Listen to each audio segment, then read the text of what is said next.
Good evening. Good evening. Good evening. Good evening.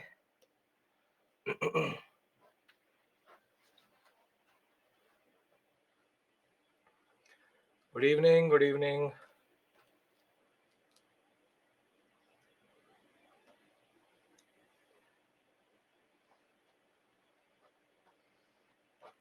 Good evening.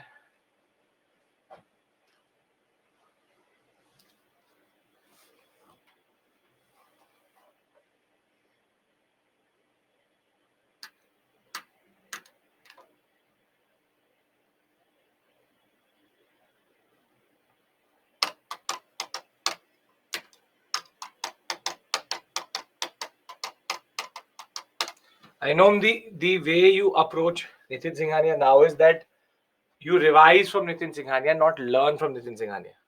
That is the basic difference. Previously, you were trying to learn from Nitin Singhania. You learned it in class. You learned it through the PPTs. Now you don't try to learn it.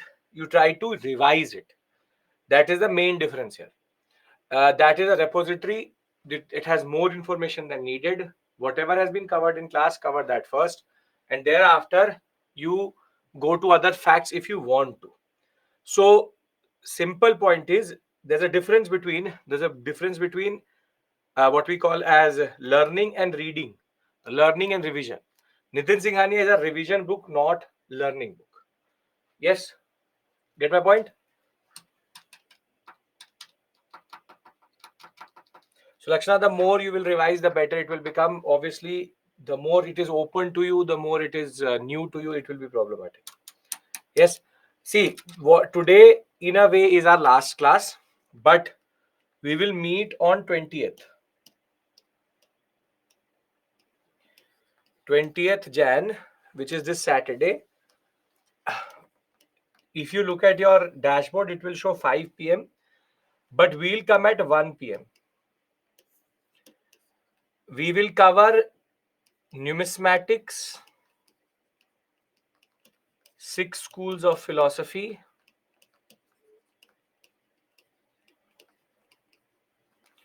literature, and other miscellaneous topics. And you will also have your doubt session. No, it's not 1 p.m. to 8:30. I keep it open. If we are able to do it by 6, we'll stop at 6. If you are able to do by... See, this will take 3 hours, that I'm sure. And thereafter, it's about your number of questions you have with regards to the course. So doubt session is included into it, and basically it should take us 4.5, 5 hours. I'll give you in between every topic. I'll give you a break, and then we'll take a long break also before we start the doubt session or in between that. So this is going to be our extra class plus doubt session. Today I will do other smaller topics. I had the option to do these heavy topics, but I'm rather going to do the smaller topics today, so that these topics are done.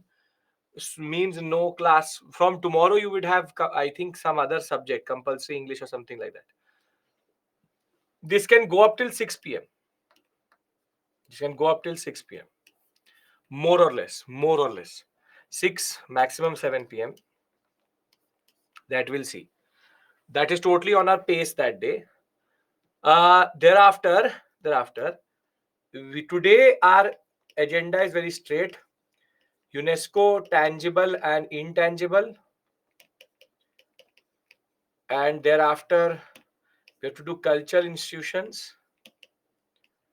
Then what I will do, which I should have done in the last class, but I'll do it here again, is current affairs, certain new topics. Then we'll do certain questions related to previous year questions. Most probably I'll do the prelims today, mains on Saturday. And thereafter we have other smaller topics such as GI tags, etc. So this is the agenda for today, which is 17th. This is the agenda for 20th. And tomorrow, 18th Jan, we have our webinar, which is at 8:30 to 10:30 p.m. That deals with again current affairs,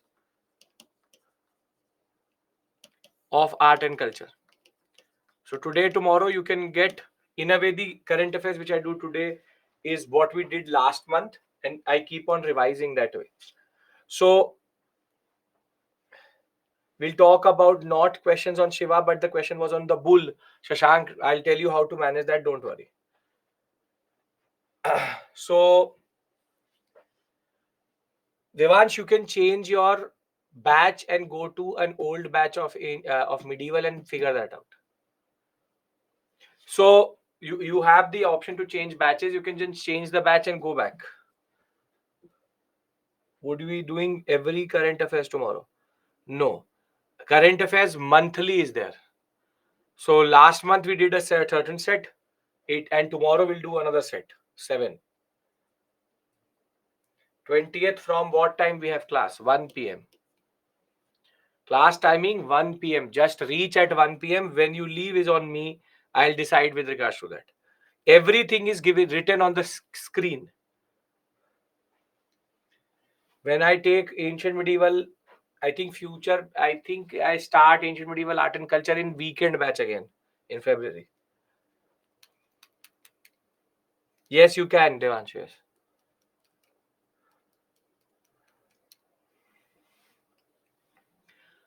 If we are clear about this, can we start? 20th January, 1 p.m. we meet for extra class. We will break in between half an hour. That is totally on me how we go about it. We have certain topics to discuss, which I've kept for that day. Today, we will do smaller topics and questions so that our module number 9 is complete. Module number 10, miscellaneous topics, other smaller topics we'll do on that day. Course will be completed on Saturday. That, as it is, was your doubt session. What I've done is I've just shifted the time in such a way that by 7 or 6 will be done with regards to that. That is the basic thing I'm telling you. Simple, straightforward thing. How to read Nitin Singhania? Nitin Singhania should, I'll tell you that here in the last class also, but Nitin Singhania needs to be a tool of revision, not of learning. Whatever you have done through the PPT, you go and revise it through Nitin Singhania, and there should be a loop. You see the PPT, then you see Nitin Singhania, PPT, Nitin Singhania. Nitin Singhania is not for learning, it is only for revision. It is one repository where you find everything. The chapters which have to be left will be indicated to you on 20th January. If you cannot be a part of the class, no issues. You have the recording for you. That is not an issue with regards to that. Now, with this, we start our first thing. First topic, which is culture institutions. Very small topic. In Nitin Singhania, there's again a very big list, but I'm doing the culture institutions which were in the news and are generally important. Now, I don't know how much current affairs you have been following, but yesterday itself in the news, two of the basic things we covered in class were in the news. Two things were in the news yesterday. Can anybody tell me what were the two things? Not Persian, not Vadnagar. Something very, very, very simple, straightforward out of the PPT itself. Two things were in the news. Not Indore, not Ram Mandir, not Ayodhya, not classical language, not dark age. Namrata, what is the name of that? Yes, Vasundhara, very good. The Prime Minister yesterday was at Lepakshi. So Lepakshi was in the news. Lepakshi temple. What is Lepakshi known for? What is Lepakshi known for?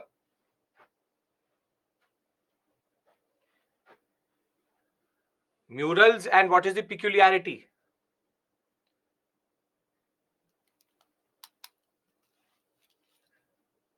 It does not have primary colors, specifically blue. A lot of you are talking about a lot of things. Kalyan Mandap is not related to Lepakshi. That is not something that is specific to Lepakshi. Mural tradition, blue color absent. Try to revise. And the other thing which was in the news related to Lepakshi was he saw a puppetry show there which is Tholu Bomalata. There. The Andhra Pradesh shadow puppetry. So these were two things which were in the news yesterday itself. So this is how you keep your eyes and ear open. But most of you seem to be confused when I'm saying these things, which means that there's a major wave of Gajini effect. So I will let this sink into you. By that time, we will be done with culture institutions. So culture institutions which are in the news and are generally important are going to be covered. First such institution is the ASI. This is a very, very important body, the Archaeological Survey of India, as established by the British, with Alexander Cunningham as the first DG. And thereafter, you have the next one, which is John Marshall. ASI is responsible for two very important things: preservation and exploration. These are two things where preservation and exploration, ASI has the budget for preservation of all existing monuments and sites, exploration of new. But recently there's also one more new aspect which has been added to the ASI, which is getting antiquities back, which is identifying antiquities or artifacts which have been smuggled and getting them back into India. And they are governed by the Ancient Monuments and Archaeological Sites Act of 1958, and thereafter the Antiquities and Art Treasures Act of 1972, wherein we have received a pamphlet. Ayodhya Mandir is made out of Nagara style, not Vesara. Nisha, you don't understand one thing. When I say Vesara, automatically Nagara is indicated into. And the pamphlet which you would have received, the person would not have an idea between the difference between Vesara and Nagara. Because Ayodhya is in north, they will automatically say Nagara style. But if you have seen the major big plan of Nagara, of the Ayodhya Mandir itself, which we will discuss tomorrow, if you actually look at it and if you've ever looked at it properly, the whole mandir is made in this type of a basic plan from above. This type of a plan. If you have been watching the right videos, not influencers, but the videos which you will see, it is made out of this type of a plan. And this is a specific type of a plan. What is this called? This is called the Vesara style zigzag design, which is basically it is made on a Jagati. But the problem is the people who are giving you pamphlets do not have the idea what is a Jagati. They do not most probably have an idea what is history. Whatever they told you, I know what pamphlet you're talking about also. I have also received it, I know it. But the basic point is Vesara indicates Nagara automatically. Because Vesara is Nagara plus Dravida. So be very, very clear that yes, if you look at it, the Shikhar is a Latina, and thereafter there is what we call as clusterization of smaller Shikhars in the Mandap area itself. The basic design obviously is Nagara. Obviously is Nagara because there's no Gopuram, there is no boundary wall, there's no what, there is a water tank still. If you've seen the whole design, again there's a water tank. There are multiple elements in the whole complex which seems like a Vesara style because it is a hybrid style where a water tank is just next to it only. No main gate is there, but a water tank is there. So again, trust what I'm teaching you rather than some random pamphlet which only understands Nagara. Vesara needs a little bit, it's a nuanced thing. Obviously, everybody will say Nagara, but if you look at the whole design itself, it turns out to be Vesara in that regard. And no temple today is pure Nagara or pure Dravida. All of them have each other's features, therefore, all are Vesara only in that regard. So, for the purpose of the examination, if the mandir is asked, it is Nagara, but the whole complex is not Nagara. So, leave it, no issues. Okay. Now, when I was talking about ASI, ASI, two basic acts are governing this. And from illegal exports of Indian antiquities to preservation to discovery of new places. The basic point is ASI is the principal body. If you go to any what we call as monument, you will see guards there. Those guards are paid by the ASI. Any form of preservation work is also ASI. Everything is ASI. ASI that way is a very, very important body. However, the problem is that it does not have the budget. It does not have the budget which should be there. Which should be there. First thing. And second thing is that with regards to its duties, it does not have the staff also. So people don't want to be archaeologists, and generally the people who are involved in archaeology are very, very low in number. So it is very badly understaffed, and at the same point of time, it is getting out of that from the whole Indian budget. 0.075 is allocated to Ministry of Culture. Out of that, you have a 3 to 4% which goes to ASI, which is not a very, very big amount in that sense. And that way, ASI has a very big task to do with a understaffed and underpaid regime in that regard. Thereafter,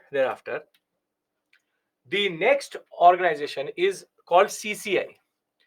But when I say CCI to you, the first body which will come to your mind is the Competition Commission of India. But there's one more NGO. There's one more NGO which is called the Craft Council of India. And today, most of our craftsmen survive because of the CCI. Kamala Devi Chattopadhyay, very important freedom fighter, she made sure that CCI was formed in 1926. And what CCI does is that it gives affiliations to, and gets affiliated to artisans.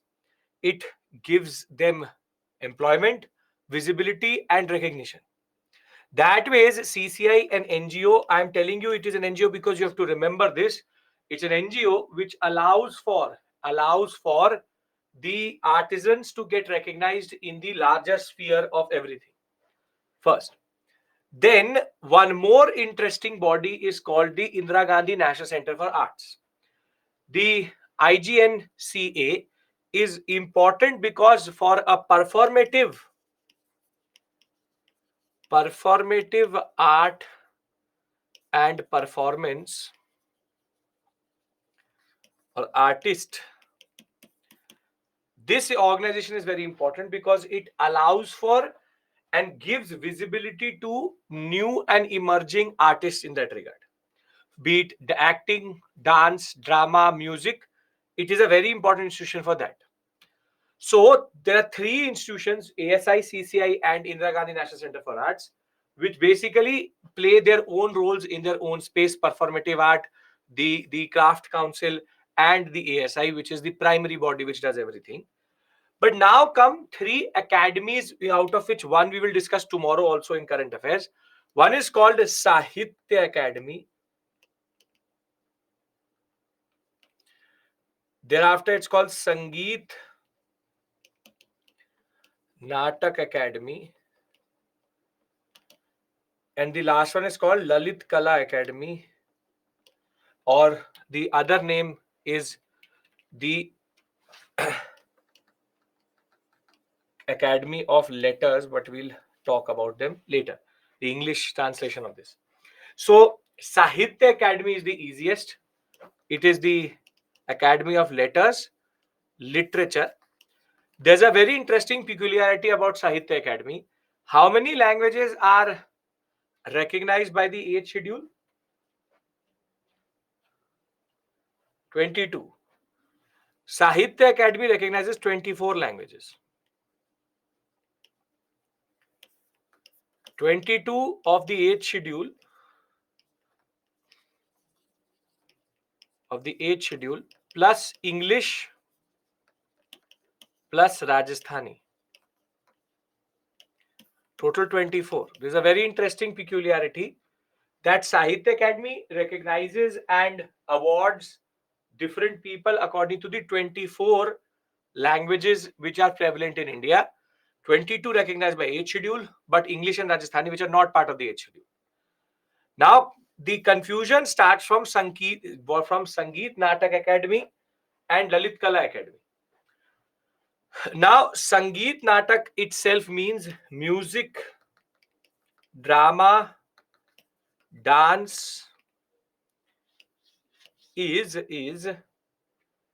the Sangeet Natak Academy, which is basically performative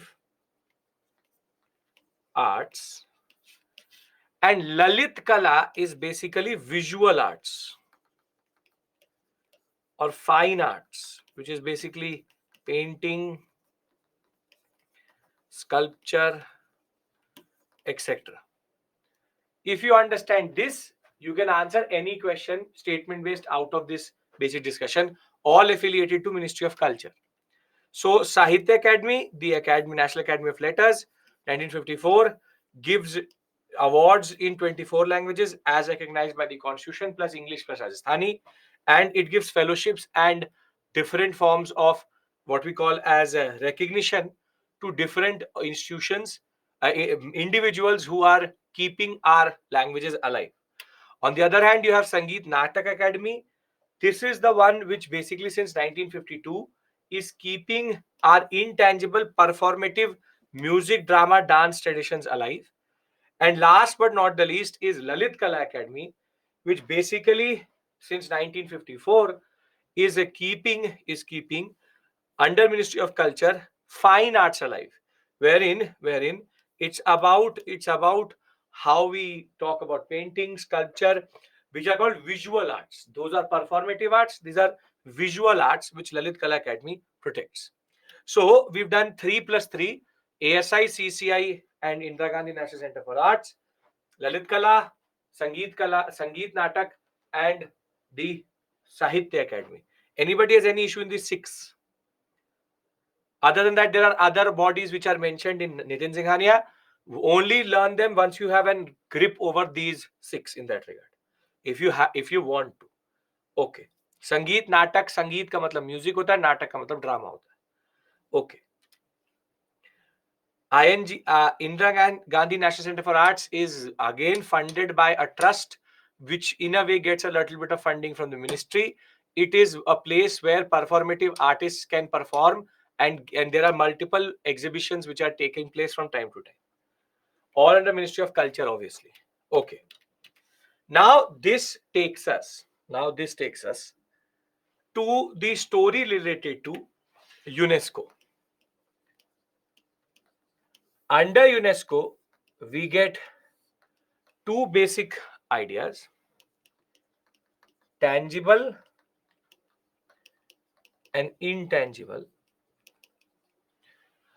The first question would be, what is tangible, what is intangible? Tangible means physical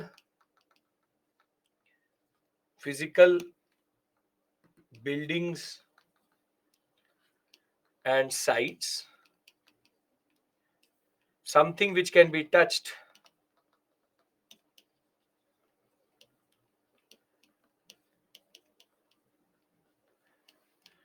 Intangible basically is performative art,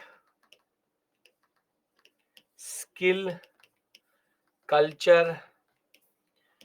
It is non-physical manifestation of art form. Now, there are certain ISRO scientists in class who will say that, sir, how can you say this? A sculptor is intangible heritage, or sculpting is intangible heritage, but I can touch the sculpture. Yes, sure. But still, the skill of sculpting, which is in the brain of the sculptor, cannot be touched. So, for anybody who does not understand one thing, intangible heritage is expressed in tangible forms, but the underlying art form is non-existent. It is a skill, talent, experience. So please, there is no confusion here, and please do not confuse yourself or anybody else related to you with regards to this. Tangible heritages are basically monuments, are sites where people can go and see and touch the past. But when a dancer is dancing, you can't touch the dance. You can touch the dancer for sure, but dancing is a skill which you cannot touch. The same way, the words which I'm typing on, writing on the screen can be touched, but what I'm saying through my mouth cannot be touched. But I can give a intangible form a tangible form. I can give an intangible form tangibility, if you get it, if you're actually getting it. If you are not confused, beautiful. If you are thinking about it, I'm trying to remove this basic doubt from your mind in that regard. Tangibility, intangibility. Perfect. Now, first, let's discuss tangible UNESCO heritage. This was again in the news recently. UNESCO intangible, or what we call as heritage list. World UNESCO World Heritage List. Now, which cannot be touch, feel, intangible. Yes. Now, obviously, you don't have to learn this. That is not of your purpose here. But you should know what are the basic criteria which can be used in order to give a tag called heritage tag. Now, again, you don't need to know this. Neither do I need to know it. Neither does anybody need to know it. But what I'm trying to show you here is the openness or the interpretive, what we call as much space as possible has been given to interpretation. And that can be used basically to give this tag. So first, you can see the words themselves are very open-ended. You see, you have represents a masterpiece of human creative genius. Again, very open-ended. Interchange of human values, architecture, technology, monumental art, town planning, in landscape design. Bears a unique, exceptional testimony to cultural tradition. Outstanding example of a type of building, architectural assemblage, landscape. So it can be an example itself. It can be it can be an example. It can be part of an assemblage also. But in UNESCO, there is not in heritage. There is three types of sites: cultural, natural, mixed. Natural are ones which basically are related to the geology of the earth, which is the history of the earth itself. So, moving away from traditional human settlement, tangible literary works, now you see natural phenomena, outstanding example of earth's history, and thereafter outstanding example of ongoing ecological biological process, contains most significant natural habitats in situ for biodiversity. That is why we divide them into natural, cultural, and then mixed is both together. And in India we have to concentrate on the cultural, but we have since 1983 multiple sites which have gone into this list. In situ, ex situ. In situ means in the same place. This have not done environment ecology. Environment ecology have you done? Anurag, Sachin, Sakshi. In situ means on site, like a national park. Ex situ means off site, which is the zoo, which is called a zoo. That's a ex situ, in situ. Now, before I show this to you, I have something here. Yeah. See, total number of sites in India: 32 cultural sites, 7 natural sites, 1 mixed site, which is basically Kanchenjunga National Park. Now, I don't attend them, so you should. Now, UNESCO World Heritage Sites in India. See, there is nobody who can learn all of them. You don't need to learn all of them. But what is ironic is that if you look at it, we have already discussed all of them in a way. Ajanta, Ellora, Taj Mahal, Agra Fort. Have we discussed them? And in UNESCO Tangible Heritage, current affairs matters, not the old ones. Then Sun Temple, Konark discussed, Mahabalipuram discussed, Goa discussed, Khajuraho discussed. So in a way, your whole course is actually revolving around the World Heritage Sites itself. Then you move further, you have Fatehpur Sikri, and we discussed about the Hampi capital of Vijayanagara, not specifically the architecture of it, which we'll discuss in regional tomorrow. Thereafter, Elephanta. Then we have discussed Chola, Brihadeshwara temple. Then Padakal, which is Karnataka. Again, this is something out of which the Virupaksha temple was in the news recently. Thereafter, you have Humayun's tomb, Qutub Minar, Sachi, Shunga pillar, then Buddhist monuments, and thereafter, except for this one, which is the Darjeeling Himalayan railways, all sites discussed here either way have been discussed. Other than that, if you look at it, you have Mahabodhi temple, which we have not discussed, but then we've discussed Bhimbetka. Victoria Terminus, I showed you for modern architecture. Then we have Red Fort complex, Jantar Mantar, Chittor, Ranthambore, Jaisalmer, Amber Fort I showed you for the paintings itself. Rani Ki Vav we saw for Solanki architecture, and Nalanda Mahavihara we discussed through different contexts in that regard. So if you look at it, we have a whole set of things which we've discussed previously.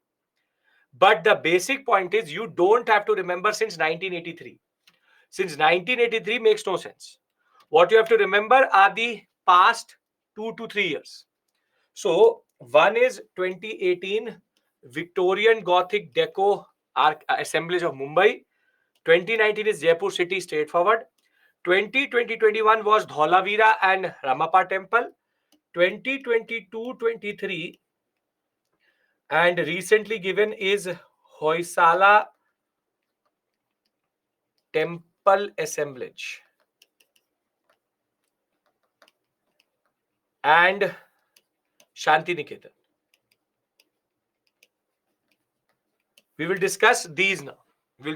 I hope that you are not going to, though I still for the curious people have added this, which is every UNESCO site. This was a very good article which came in the Indian Express. Every UNESCO heritage site is given here in this form. Every site. I have to discuss the latest, which is Victoria, thereafter Dholavira, Kakatiya. Make sense? What are we going to discuss specifically? Yes? Okay. Now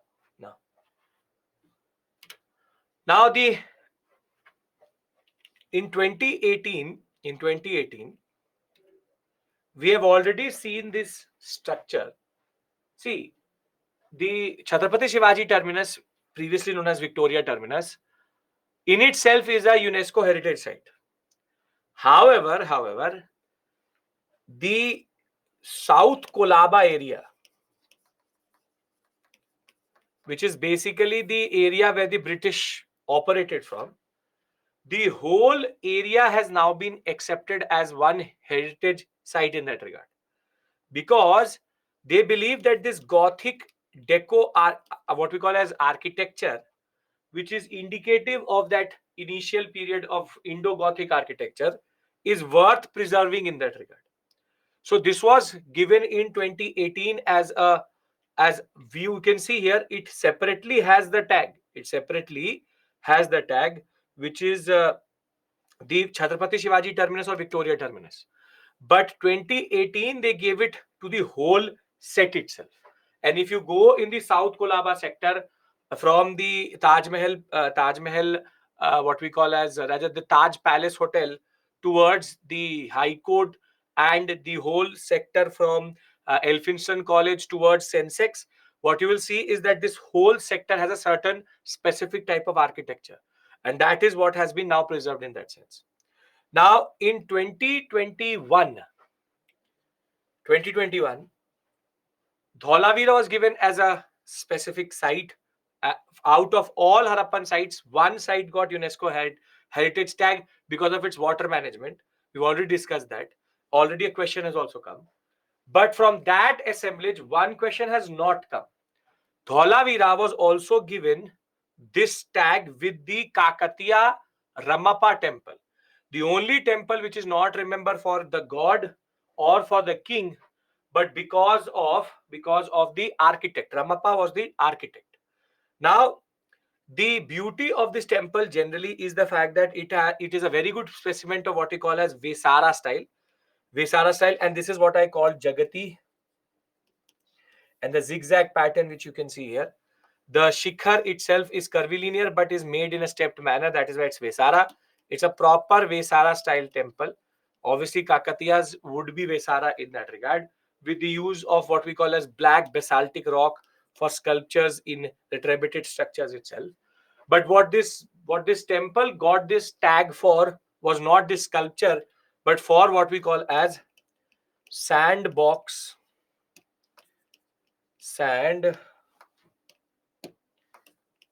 sandbox technology. Sandbox technology.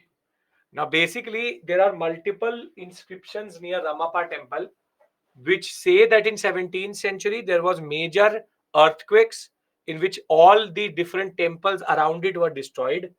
But this temple was not destroyed. In Mohenjo-daro, as it is, would not be a UNESCO heritage tag for India. Mohenjo-daro, Harappa are in Pakistan. So, sandbox technology is a very interesting technology which was used, which allowed this temple to not get destroyed. Basically, the pillars of the temple are actually made into a chamber which is underneath the temple, in which they have added basically sand. And what happens is that when the earthquake comes, the sand absorbs the waves of earthquakes. And therefore, whilst all buildings around it were destroyed, Ramappa temple, named after its architect Ramappa, is a specimen of anti-earthquake technology coming out of the 11th 12th century period itself.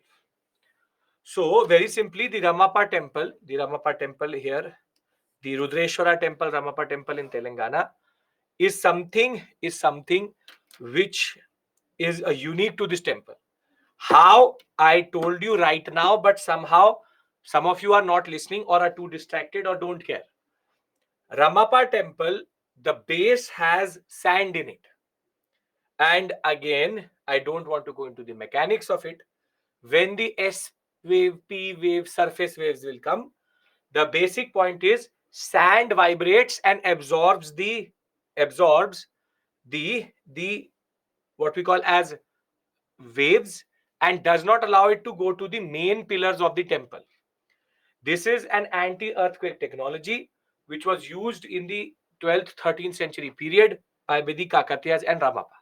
That is why it got this basic status. Are we clear about this? Is this technology used in this era for to protect them against earthquakes? Question mark. तो anti earthquake का मतलब क्या होता है? Again, I don't get it. It says anti earthquake in this era, obviously in this era, but till today, Burj Khalifa till today uses this basic idea. When the base of Burj Khalifa was made, it was given a certain sand base, and anti-earthquake technology till today uses sand so as to absorb the earthquake waves in that regard.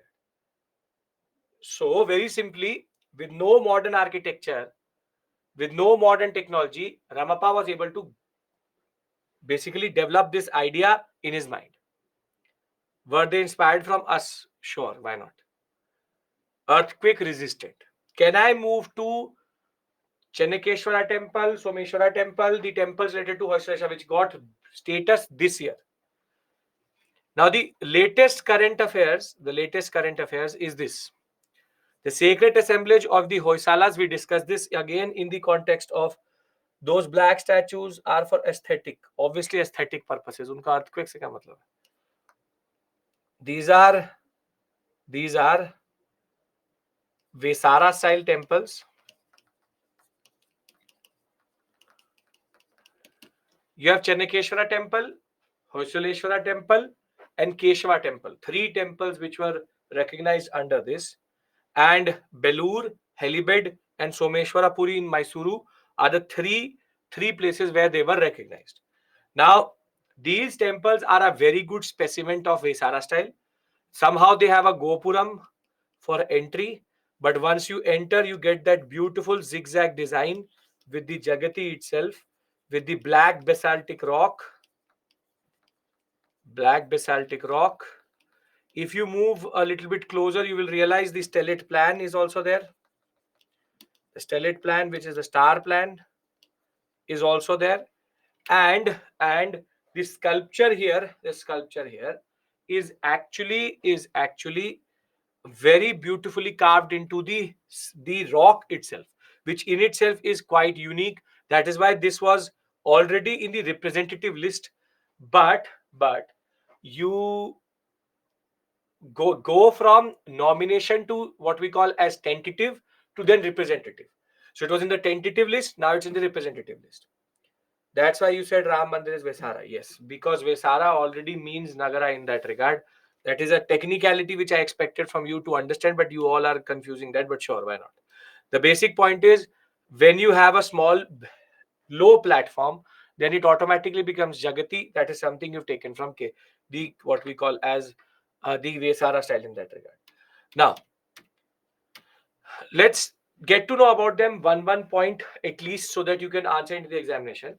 Chennakeshwara temple made by Vishnuvardhan, and it has a stepped well along with the banks of the river Yakchi in Bellur. Thereafter, Kesava temple dedicated to Lord Vishnu, made by again Vishnuvardhan, and it is known for its what we call as walled complex in which there's a Jain temple also. Then, other than these two, the UNESCO status is valid for 10 years. No, UNESCO status is always there. There's no validity here. It's not a grant. It's just a status given forever. If you preserve it correctly. The other one which was given along with the Hoysaleshwara art is Shanti Niketan. Now, Shanti Niketan is basically related to Rabindranath Tagore. That is why there was a question on Rabindranath Tagore also in the mains examination. Shantiniketan developed in 1901 during the peak of the what we call as today as the concept of the rising nationalism, and rather just before the Swadeshi movement. And this school is also called as Vishwa Bharati. And the beauty of Shantiniketan is that this school or this college does not just teach basic academics, but also has courses on music, dance, drama in an institutionalized way. A lot of our dance drama traditions in that regard have been preserved because of Shantiniketan, because it preserved it within its courses itself. So Shantiniketan that was very, very important. Now you can expect questions from Ramappa, the Chennikesh, the Sacred Assemblage of Hoysala, and and the Shantiniketan. These three have not been asked till this point in that regard.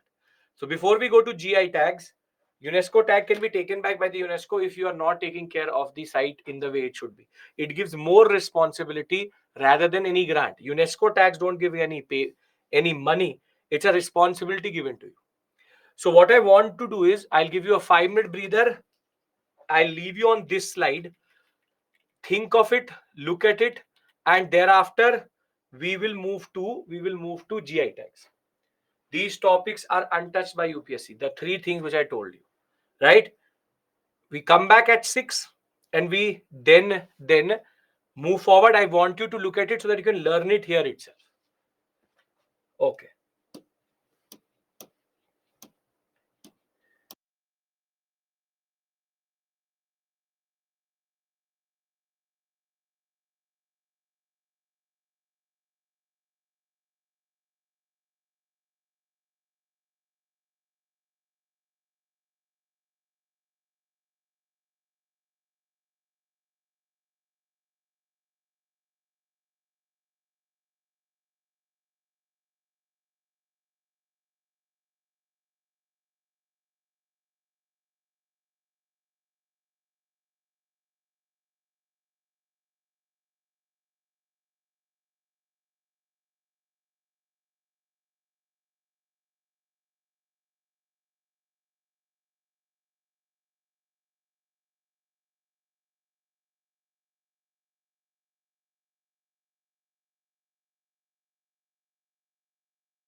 Okay. Next discussion. GI tags. Now, GI tags is GI tags is one of the most favorite topic of some students because they love to learn GI tags. But the problem with GI tags is, I'll show you the latest edition which has happened last month. The problem is there are close to 430,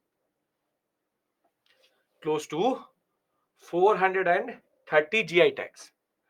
So there is nobody who I think is that ambitious or dumb enough to learn 400 facts for one question, which not even is actually guaranteed. 20 till 2022 we had 411 for 417. Now it's 431 with additions recently in that regard. Now what becomes relevant is the idea or the concept of GI. The concept of GI is important for mains examination. That what is GI? What is GI?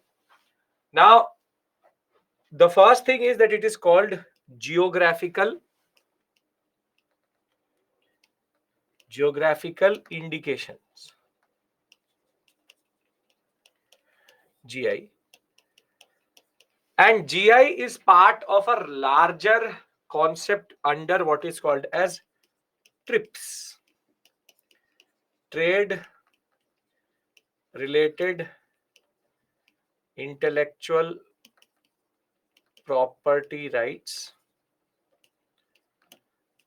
and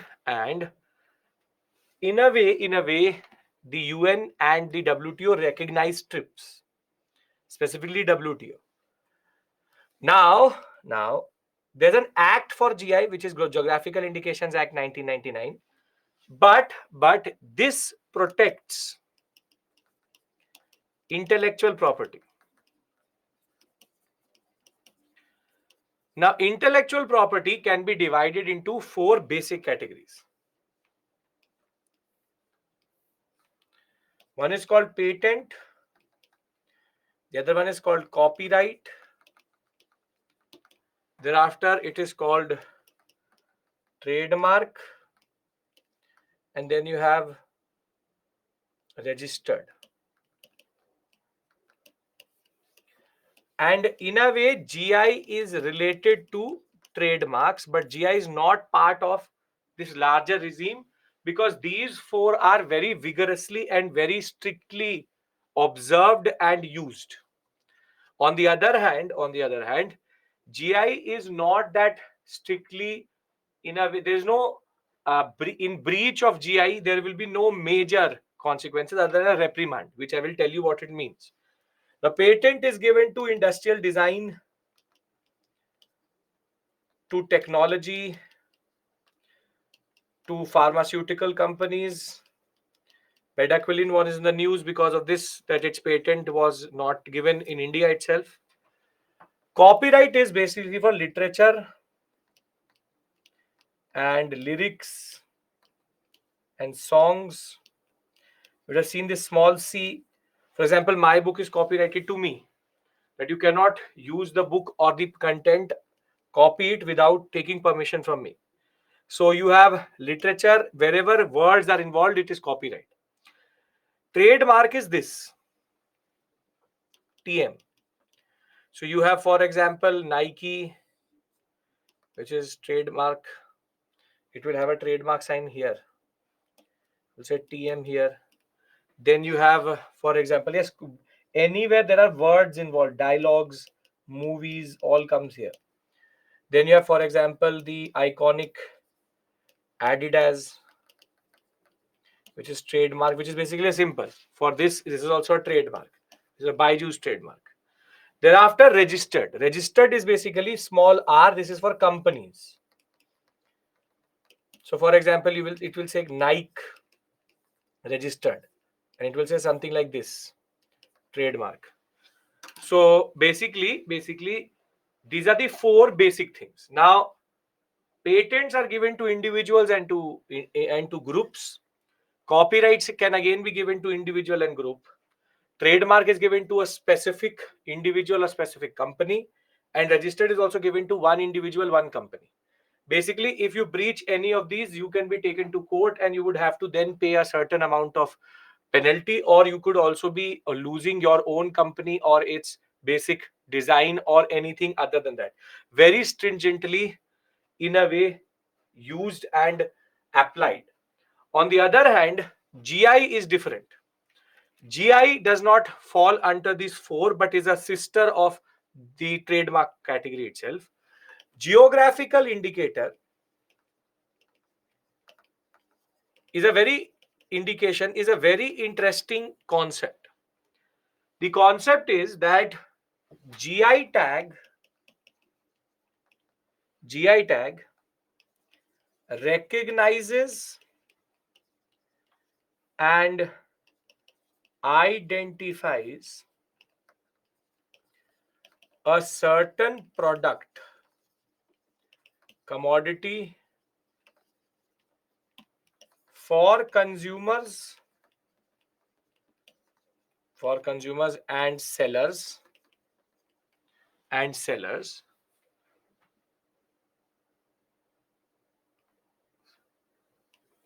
and what it recognizes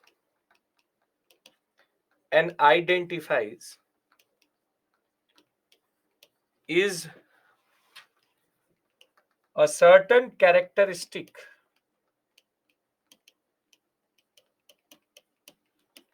in a product due to its geographical origin. Meaning, what it does is that it identifies a set of characteristics with its geographical origin and then gives recognition to it. And that recognition is to make sure that a consumer can buy without knowing, or rather with knowing that it is authentic, and with recognition to the seller that he can sell in the market at a higher price other than anyone else. But a very interesting peculiarity about geographical indication is it is never given to an individual.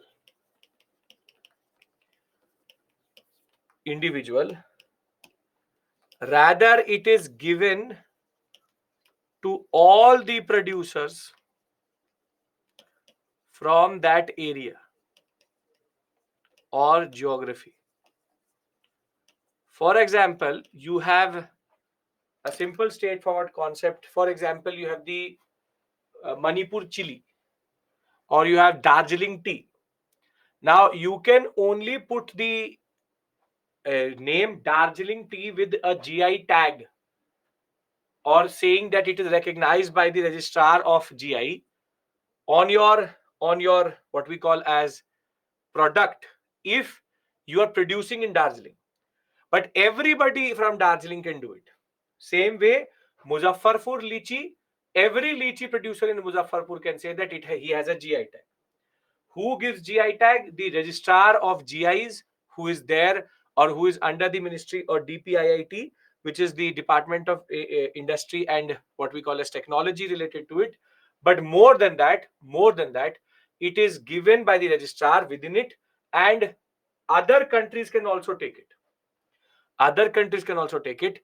Meaning India can apply for a GI outside in America, and in America can apply for a GI in India itself. There are no bars with regards to that. It is a product for not for a producer. It is for product not for producer. No, that is again wrong. Very simply, it is for a producer.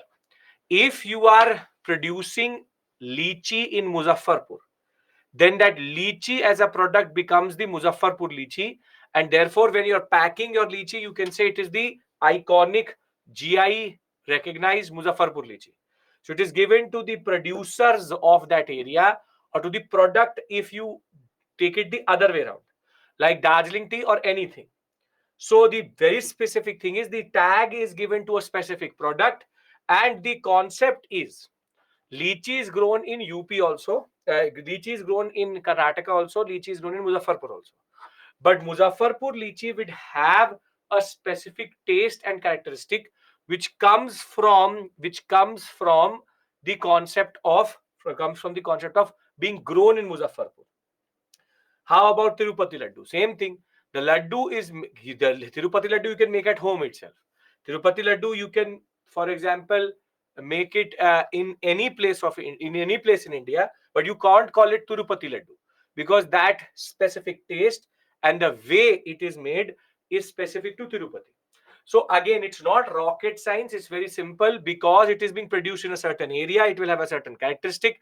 The producer gets the chance to sell separately. The consumer gets the chance to recognize it without seeing fakes. That's it. That is the simple point. Simple, straightforward point. How does country interchange of tag works? Very simple. You see here, you see this list, you see in this Italy, you have thereafter, for example, Czech Republic, Germany. They are manufacturing a certain beer in India, or they are importing a certain beer into India, and that is German. So nobody else in India can write the Muncher beer on it saying that it is out of Germany. So we can apply for example, Alfonso Mango in America. They can apply for their own product.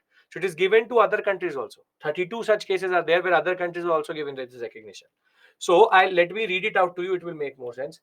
If the same process, if making with same process, then they are different. No, that doesn't matter.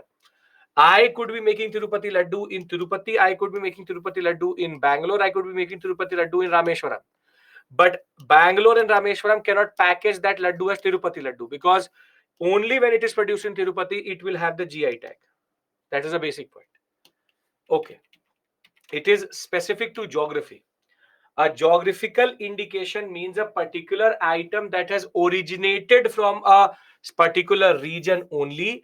The GI tag is an indication which is definite to the geographical territory of that product.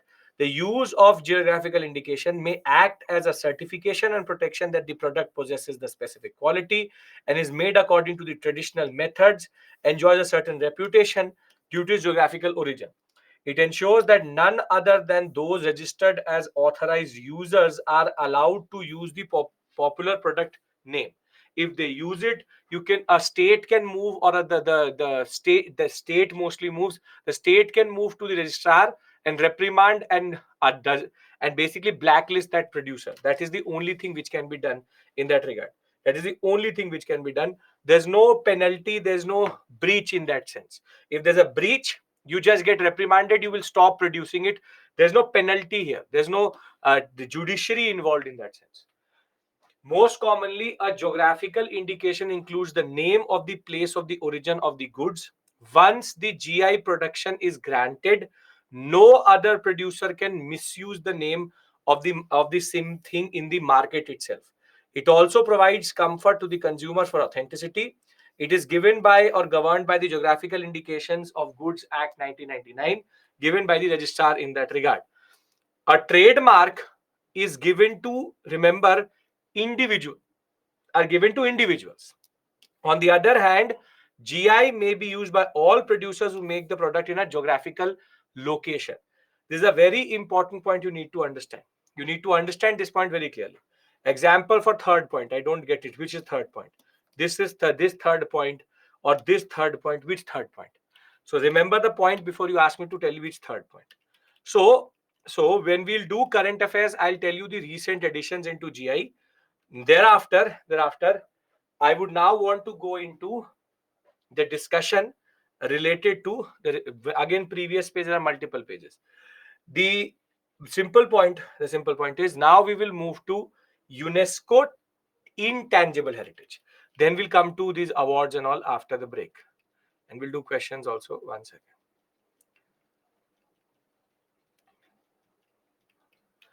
Okay. Now we moved from GI and the UNESCO tangible heritage to now UNESCO intangible heritage. Now, intangible, there are only 15.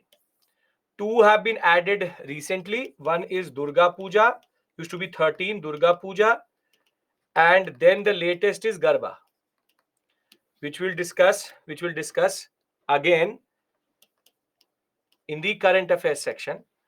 And before that, 13 major were there. Now, here, because the list is shorter, you need to know about them.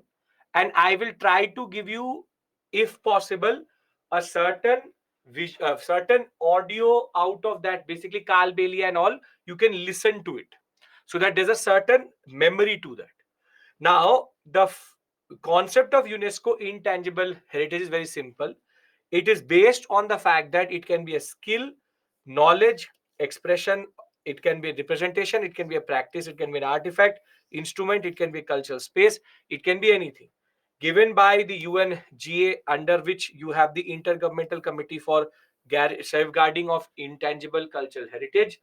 This is again a responsibility, because once you get this tag, you are responsible to protect it. Once we're done with this, we'll discuss cultural cities in current affairs again today itself. So the first intangible heritage recognized by UNESCO in India was what is called as Buddhist chanting. This is very specific to Ladakh.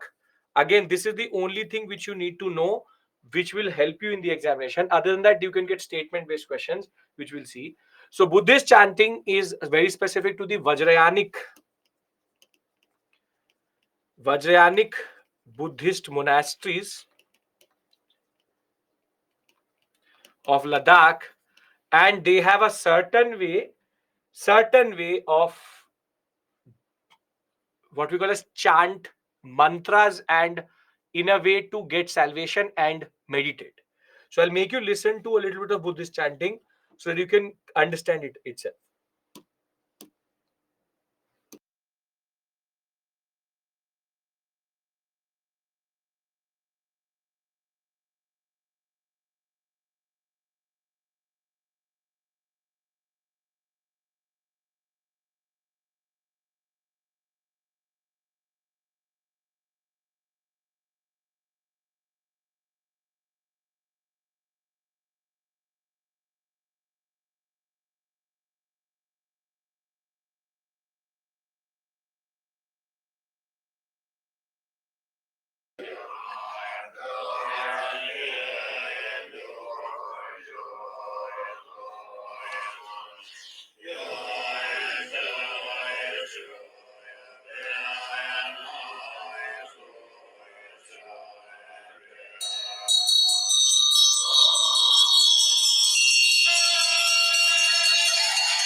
That's it.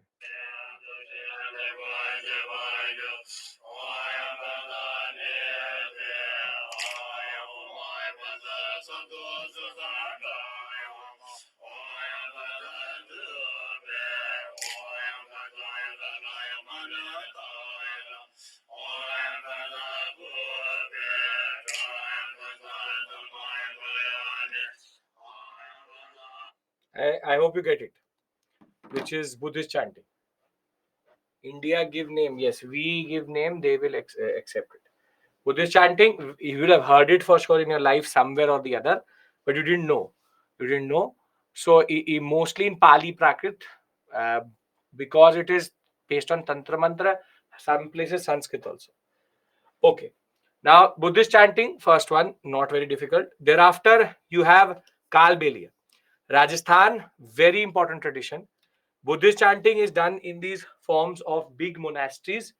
Where is what is special? If you cannot understand the speciality of it, I have no way of telling you why it is special or not. You find it ordinary, that is your prerogative. So uh, the concept the concept is, in these Vajrayanic Buddhist monasteries, they all come together to meditate and understand it. Buddhist chanting, the way they do it, they have a certain ritual when they do it that makes it special in that sense. Then comes Kalbelia. Now, Kalbeli is basically a dance and music tradition both, and in a way, people tend to see this dance as a very simple, straightforward thing. But the women who do Kalbeli basically are doing what is called a social commentary. Are doing what is called a social commentary. Social commentary means that when she is actually dancing with multiple pots on her head, it is not a gimmick, it is basically representing societal burdens on them, and the fact that they have to still dance to the tune of society is something which basically women try to convey through Kalbeli. So very simply, Kalbelia dance is known for two instruments also. One is called Pungi and the other one is called Kanjari. I will make you listen to that. But it has mythological themes. It has in a certain way, it has a musical tradition linked to it. But Kalbeli in itself, is actually related to a larger social commentary about society in that sense. In that sense. Okay, now Kalbeli, as recognized Ananya by the UNESCO, is from Rajasthan. I know there is a modified tradition or a similar tradition in Haryana, but it is the Rajasthan tradition which has been recognized. Okay.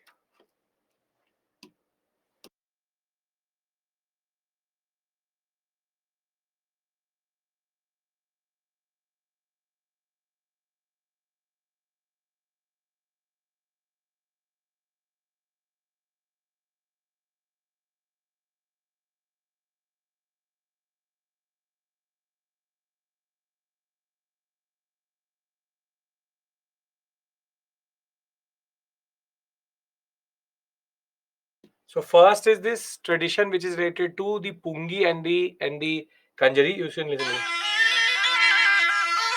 This is the Pungi.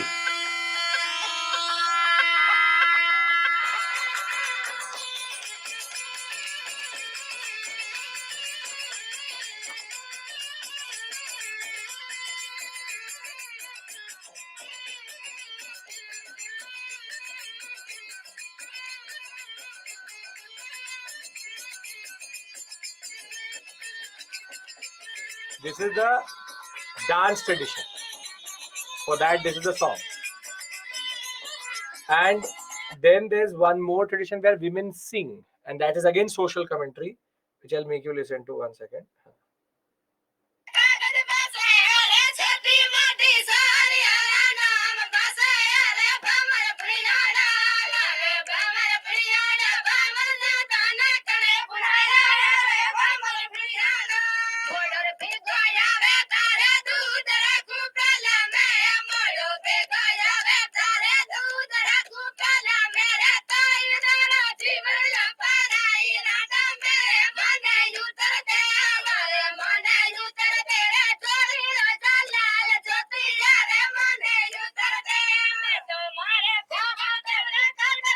So this is the other tradition, and there's a dancing tradition in it. Mostly people know about the dance, but it is the musical tradition which is more recognized. So this is again social commentary. It's a very interesting song. It talks about that how it says that basically it gives a commentary that my husband, when you married me, you were illiterate, and when I now check your purse or something, I find names of girls in them. So when did you become literate, my husband? That is basically the concept. That is what they actually mean. My literate husband reads letters in the dark. He reads names of pretty young girls.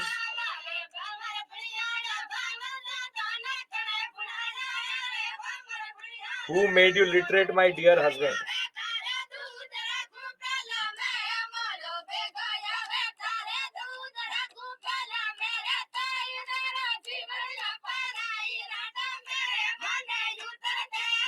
So it's basically, as I told you, it's about social commentary.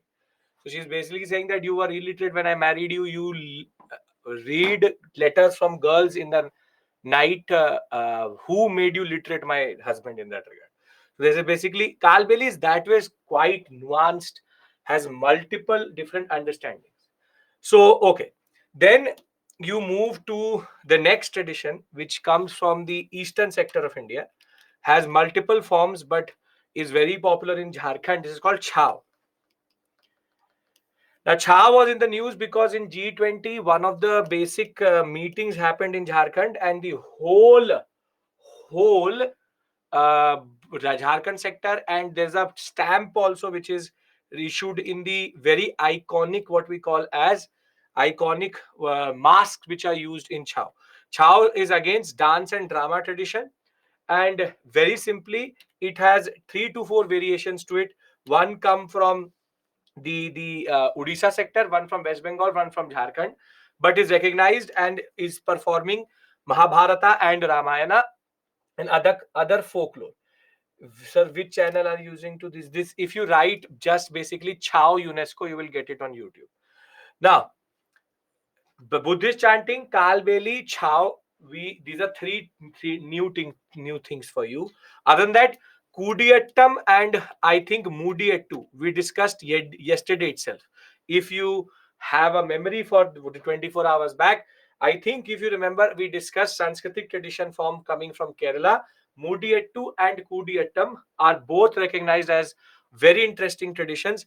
Mudiyattu is related to the Darika, the Bhadrakali cult itself, and Kudiyattam is the Sanskritic theatre form out of Kerala. So here we don't need to discuss anything.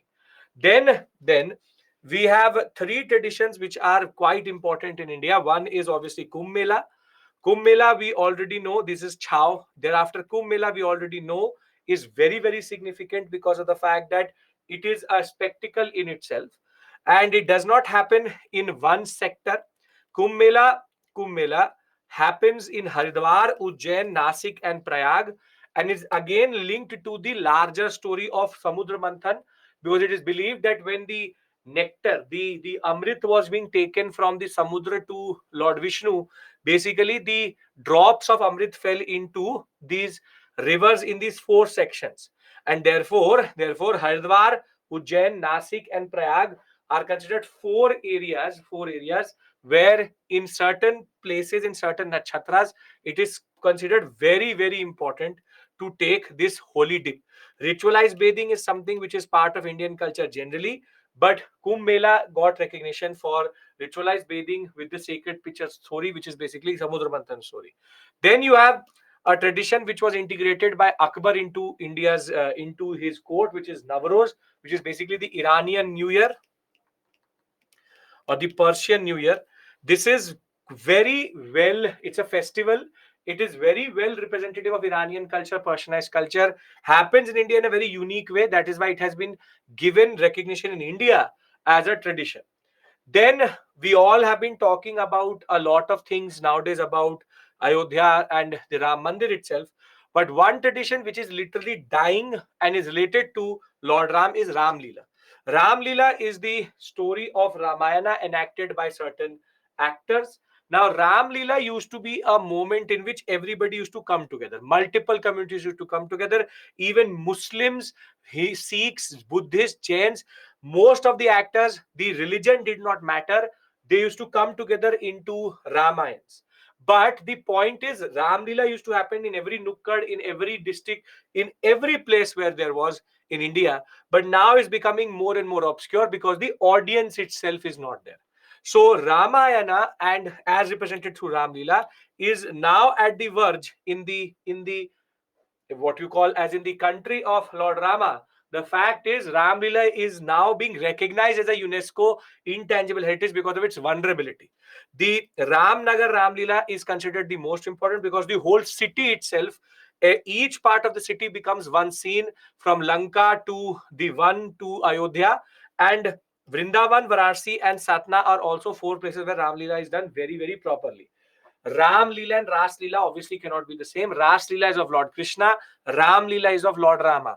Ram Leela is the story of the Ramayana as told through a certain enactment. It's a theater form.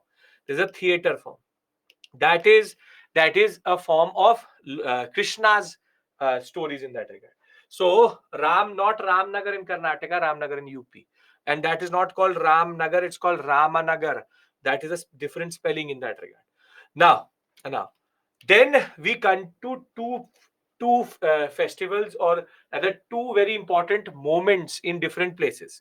One is Sankirtan from Manipur, and Raman. Now Raman was in the news. It happens in only one village in India, which is Salar Dungra in Uttarakhand, and it is a festival which is done by the whole community of that village itself. It is to basically keep the Bhumiyal Devta happy. It was in the news because there was the Uttarakhand tableau represented Raman in that regard, known for its iconic, what you can see, mass in that regard. The fact is, this is only done in a village 10,000 feet above into the Himalayas itself.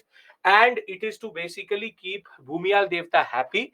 But it is how every part of the society has a certain role to play. Every occupation, every Varna, every caste has a different task to play in this Raman festival itself. In that regard, keeps the tradition alive. Then you have Sankirtana. Sankirtan is the influence of Vaishnavism into Manipur. And the Vaishnav people, there are two things which happen. There's a singing tradition, and there is a very interesting, what is called a cymbal tradition. This basic, what we call as mridangam type, or cymbal as it is called, this is a very iconic thing related to Sankirtan. Sankirtan again is done in a specific period of time to keep vis-a-vis certain pujas. Now I'll make you listen. This is not technically dholak; it's a modified dholak in that regard. But we will listen to it. Vaishnava tradition coming from Manipur in that regard. One second.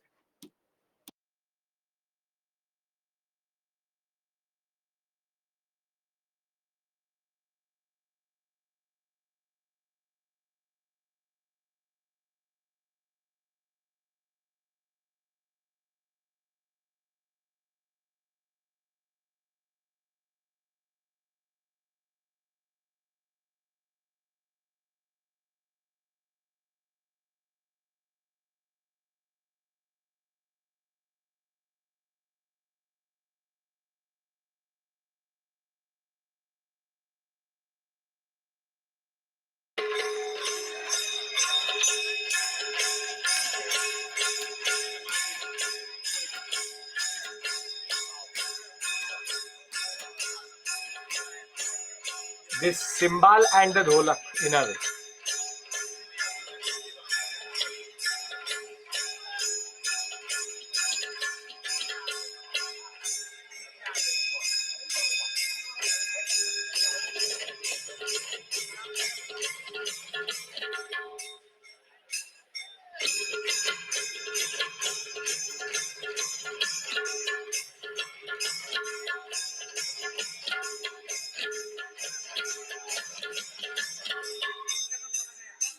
This is basically the basic, what we call as cymbal, and the dholak, modified dholak, the Manipuri dholak in that regard, which is used.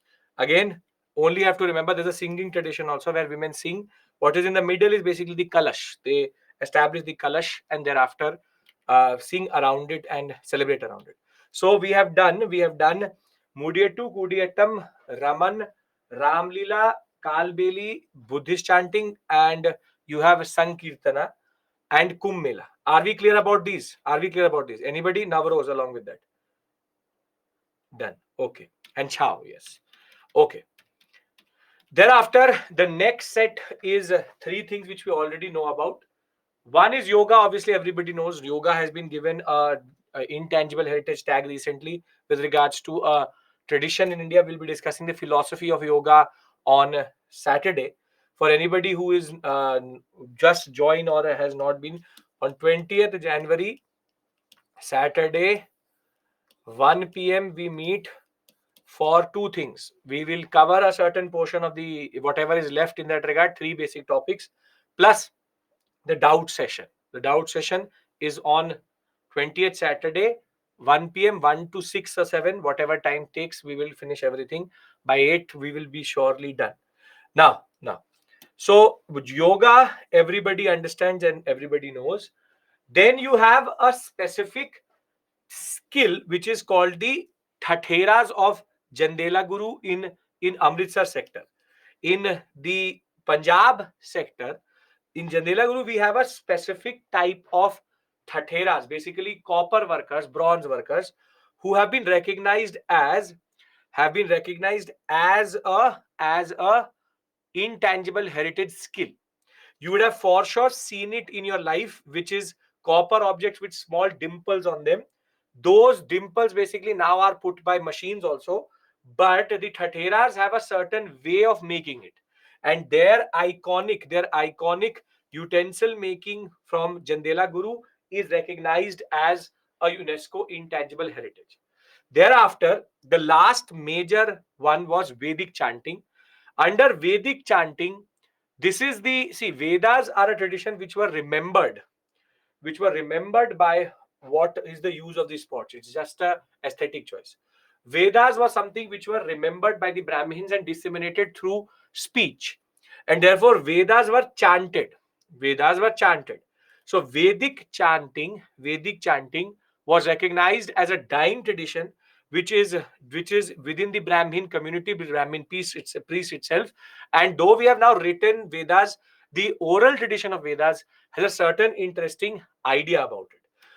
We'll listen to Vedic chanting. Other than that, the most recent was Durga Puja of Kolkata, which was given the UNESCO Intangible Heritage tag for its culture and what was happening around it. Garba, we will discuss when we will do UNESCO, the current affairs part. So before I give you a break here, I'll make you listen to Vedic chanting. That is the last thing. I hope the 14 done here are totally clear. That a 13 would be the total number is 13. It's not 15. One second. Not 15, it's 14. 14 14 plus 2, which is 12 plus these two, right? कल से class नहीं होगी क्या? You will have some other class, not me. Okay, let me make you listen to Vedic chanting. I don't know what is the subject which will start for you tomorrow.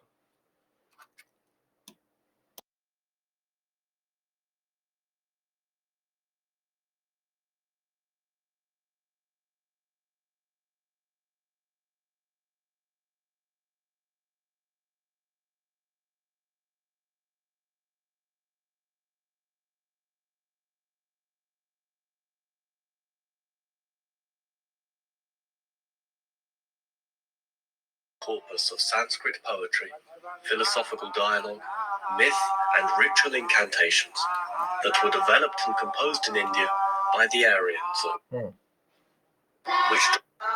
but also in the unique prophets put together techniques. Here is one of them, Jatapata.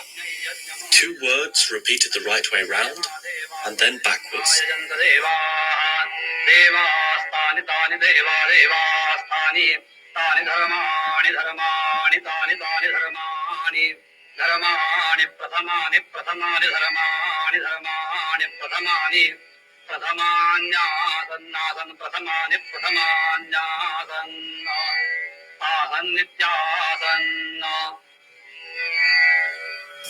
With Jatapata, every syllable is repeated 6 times.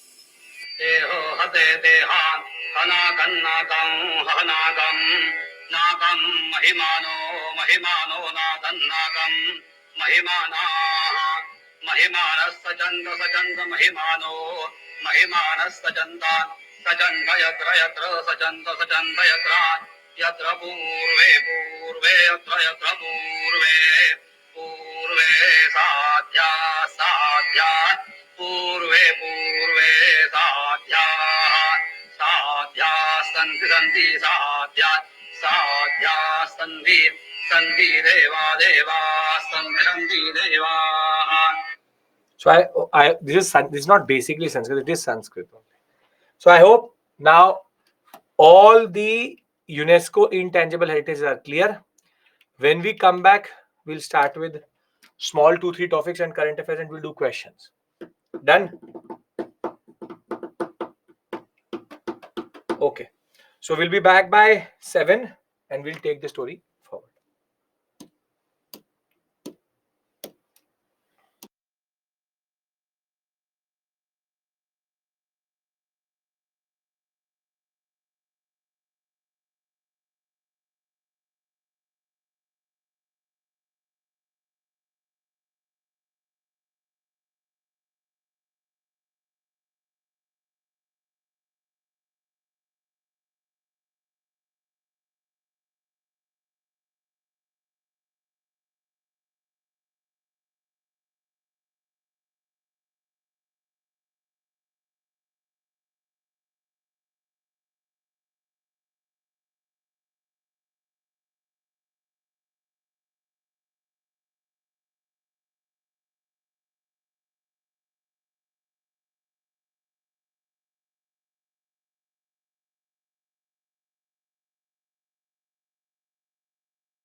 Okay,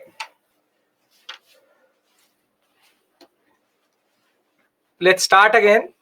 Current affairs, basically related to whatever has been in the news. There are certain pieces which are maybe 1 year old, and the other one maybe 1 month old. It's a mix and match of that. And very simply, we have to keep on updating this. Today, I tell you something. Tomorrow, when we meet in the webinar, we add something to the list, and we keep on moving in that sense. Art and culture, in that sense, has become a dynamic portion wherein current affairs is slowly but surely becoming important equally as the static. So we have to make sure that we remember this. So, so the first is Garba. This may be intersecting with the people who have already done the webinar. If they have not done the webinar, this is something for you. You have Garba of Gujarat getting the UNESCO Intangible Heritage recognition. Now, when we talk about where it got it in Botswana, and it is now in the representative list of intangible heritages. More than that, the reason why it was added was that there were certain things which were connected to this form in that regard, or this what we call as festival in that regard, wherein ritualistic devotional dance related to Shakti, Navratri, and over and above that, it brings in everybody together. It brings in multiple things together, wherein different castes, musicians, every walk of life, from the professionals to dancers to costume to design to landscape to everything, it brings everybody together, and therefore it creates a social bond. And that is why it was added. Dandiya is basically the stick which is used in Garba, but it is a subset of Garba. Garba is the larger concept. So I have to remember Garba from Gujarat has got this recognition. Very, very important that ways for your preparation. This is the latest edition in December 2023. Thereafter, different NGOs, government agencies, and choreographers and musicians, everybody comes together, and therefore, this is the Dandiya. Therefore, that basically becomes a moment of convergence of cultures, and that is why this is a very interesting tradition in that regard. Thereafter, something which has been developing and is developing, wherein the Central Vista Redevelopment Project. Under the Central Vista Redevelopment Project, the latest development has been the opening of the new Sansad Bhavan, or the new parliament in that regard. Rajpath has now been renamed as Kartavya Path. The first Republic Day after the remodeling of the Kartavya Path will happen just 10 days from now or 9 days from now. And you have the Rashtrapati Bhavan, North Block, South Block, which will also be changed. We will get two museums in the form of India up to 1857, from 1857 and onwards in the North Block, South Block. And the next development in this series is going to be the what we call as United Secretariat. The Central Secretariat, which is coming through, wherein the Central Secretariat will, the different ministries right now, 87 different ministries are in different areas of Delhi right now. They all will come under a centralized building which is being developed. But in that context, it becomes important that how has been the new parliament been envisaged and thought about. The old parliament is a circular building. It's a circular building based on the concept of the Chausat Yogini temple traditions which are there, where is circular buildings and tribated structure, and was much very old for the new technology which can be used. On the other hand, the new parliament building is a triangle, and the two themes which have been used in the Lok Sabha and the Rajya Sabha in a way represent the new India. First is the Ashokan Chakra is common to both, where the speaker and the vice president or the chairman sits. The green color is used for the Lok Sabha. The red color, as always, is used for the Raj Sabha. Over and above that, you have the peacock, what we call as a peacock inspired ceiling in the Lok Sabha. And here it is inspired by the evergreen and ever present lotus in that regard, feather lotus mixture in that sense. But what is more important is that this is an ultra modern new type of building where everything is based on latest technology which is available for example from voting to how they interact with each other. A lot of this was in the focus because of the people entering into the parliament building and thereafter actually jumping from the visitors gallery into the house itself, and that in turn showed a vulnerability of the new parliament building and ITBP's lapse in that regard. But we are working on that in that sense. The simple point is the new structure can accommodate a much bigger Lok Sabha and Raj Sabha, which was needed after delimitation would happen because the population of India has actually gone over, and therefore in turn it would lead to a way of creating a new India with a bigger Lok Sabha and bigger Raj Sabha. Okay, now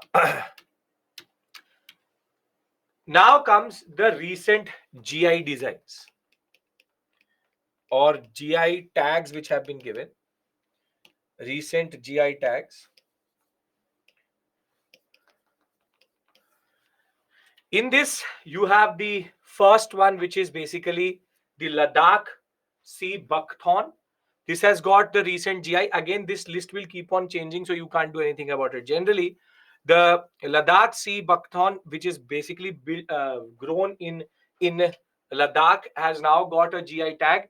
It will help the Ladakh economy quite a lot because now they can actually brand it as a GI protected and GI recognized concept itself. Thereafter, we have Churpi, the Arunachal yak churpi. This is made out of yak milk, and that is why the Arunachali yak is very iconic in that regard. And the milk product made out of yak milk is basically now got a recognition in the form of Arunachal yak churpi. Thereafter, we have the Meghalaya Lakdong turmeric, which has again got a recognition for its very high content of curcumin, which is basically the taste which comes out of turmeric is because of that itself. We have other products also from Meghalaya which previously had a tag. Then you have from Arunachal again the Khwatai Kamti rice variety. These are the two basic things which have been recognized by from Arunachal Pradesh this time. The rice variety and the yak churpi. These two have been given. And last but not the least is going to be the Tangsa textile. Again coming from Arunachal, very iconic of the Changlang district itself. This is also iconic of the Arunachal sector in that regard. Very important in that sense. Again, this list will keep on changing. I've given it to you. What is more important is this one. Are we clear about the first two? Nothing big, nothing very out of the box, something you already know. How does anything get GI tag? Kumar, I don't know. Either you were sleeping before the break. I have discussed that. Now, the next most interesting development which has happened within the last 1 month is Kozhikode or Kozhiko and Gwalior getting what is called as UNESCO Cultural Cities tag. Now, this is a very interesting concept in that regard, wherein Kozhikode has got it under the concept of UCCN, which is called UNESCO Creative Cities Network, wherein different cities are recognized under different tags. For example, craft and folklore or folk art, media, film, design, gastronomy means food, literature and music. Literature and music. The basic point is the concept is to promote cooperation to give recognition to cities, and therein Kozhikode has got the city of literature because of the city having more than 500 plus libraries and a proper lit fest or literary fest which happens, therefore keeping Malayalam literature and the local literature alive. And Gwalior had got it for music. Obviously, Gwalior Gharana is the oldest Gharana in that regard. For music, it has got its very, very important recognition. Tansen was also born in Gwalior, and he is one of the most celebrated Navratans of Akbar in that regard. But what is more important for you is this list. You have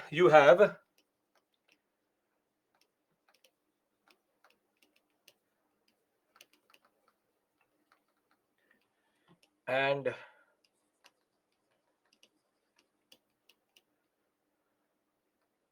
Gwalior, which is music. This completes the list wherein Jaipur, Varanasi, Chennai, Mumbai, Hyderabad, Srinagar already had it. Now Kozhikode and Gwalior are the new additions. Are the new additions. Are the new additions. So you have Jaipur for folk and craft, obviously. Varanasi is for music, again, Varanasi Gharana. Chennai for Carnatic music. Film, obviously, for Mumbai. Gastronomy, the home of biryani, which is Hyderabad. And thereafter, Srinagar, again, for what we see as Kashmiri art and architect, art and what we craft for craft, literature and music. So for music, you have three for music, two for craft, one for film, one for gastronomy, and one for literature. Gastronomy means food. I have written it here. Pay attention, please. Again, Ashay, pay attention. Now, this is something you have to remember. Very, very important for your examination. Generally, can come as a prelims question. Thereafter, when we were discussing GI tags, before the addition of these five, I wanted to point out to you that there were 432.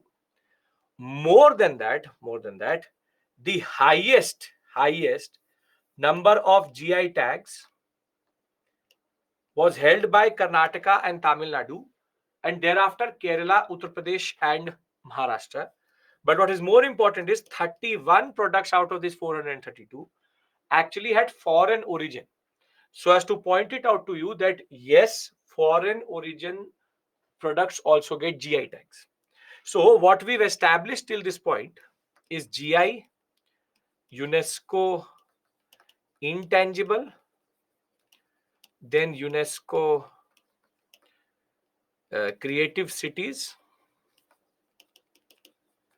and UNESCO tangible,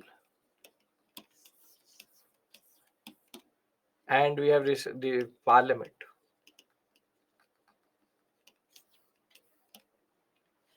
I would have said 32, it is 31. So that's not a big issue.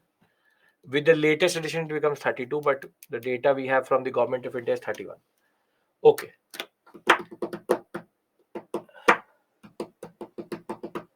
C seems to be an L. Sure. C बना देते हैं. Okay. Now.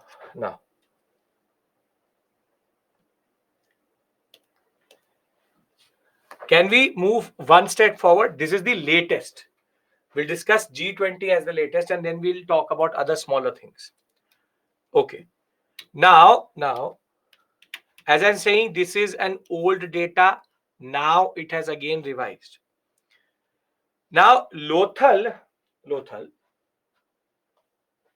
was again in the news because the government of India is developing a national maritime heritage complex here. And basically, when this maritime heritage complex will be developed, it will have the tallest lighthouse to be ever installed to a museum in that regard. And in a way, Lothal would be the right what we call a site to develop a maritime museum, because of the fact that it is the oldest port we have ever seen in India.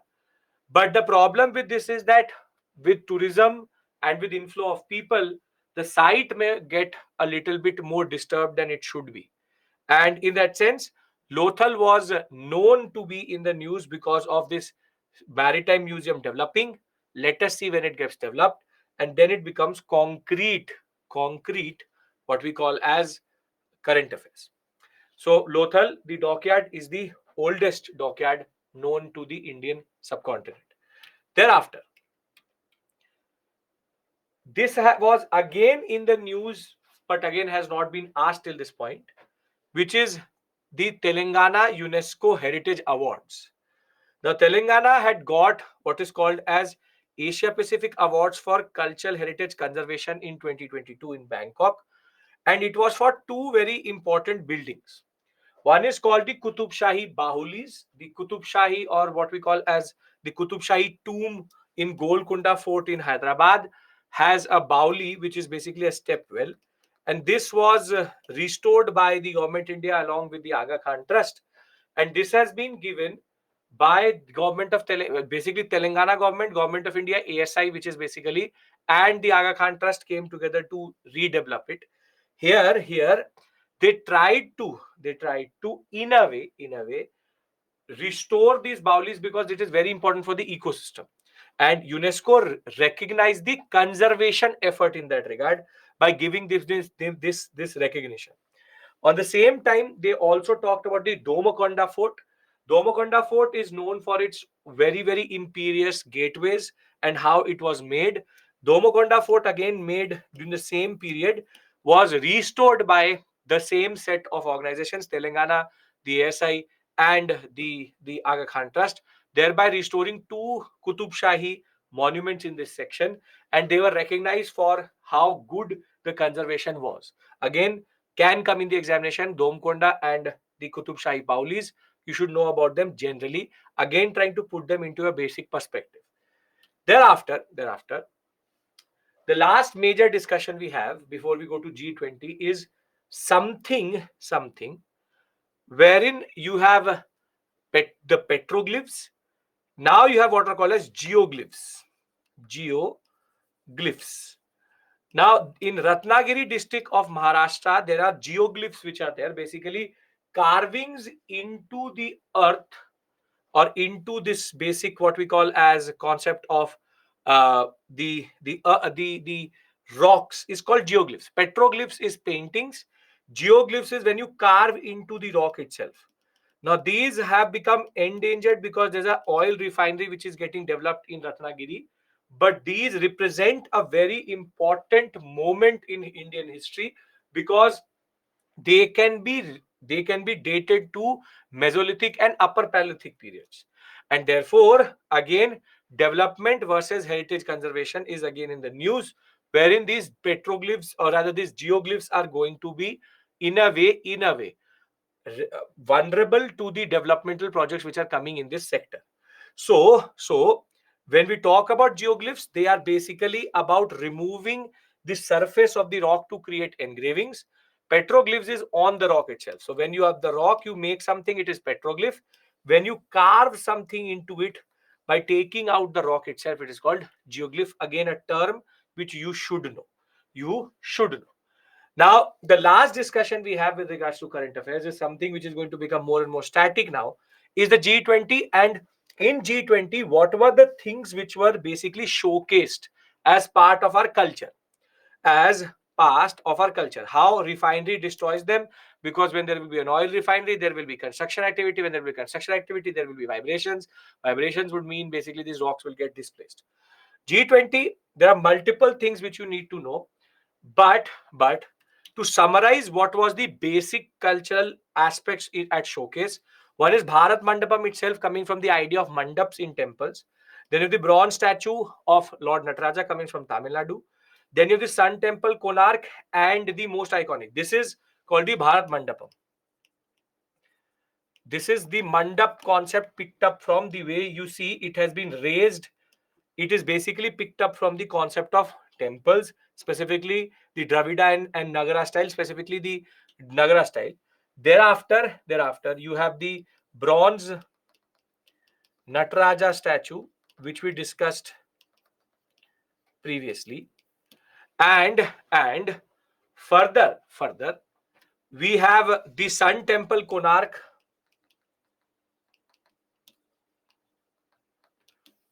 The wheel represented in multiple images.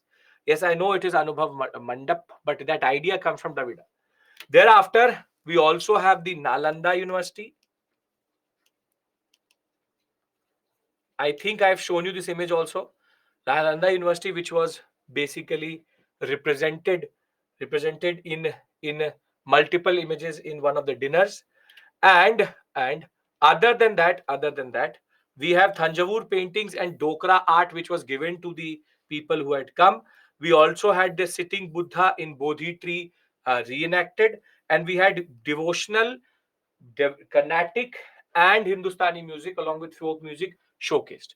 But very simply, Sun Temple Konark, the Konark Sun Temple along with Nalanda University become two very important backdrops which were used in that regard.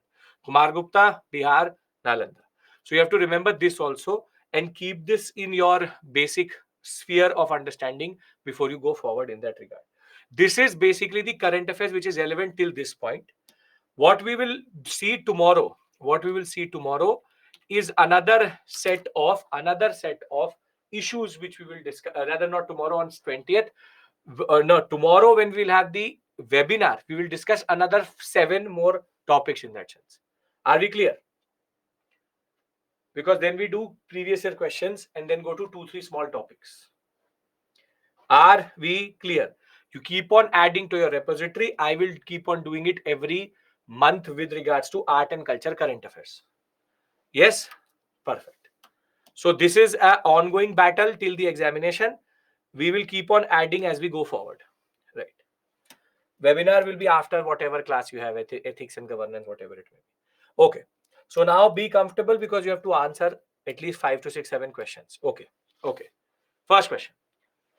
Ibadat Khana at Fatehpur Sikri was a mosque for the use of royal family, Akbar's private prayer chamber, a hall in which Akbar had discussions or held discussions with scholars of various religions, the room in which nobles belonging to different religions gathered to discuss religious affairs. Easy if you have basic understanding. If not, then there's enough to get confused. Subhash has already done that. Sakshi again done that.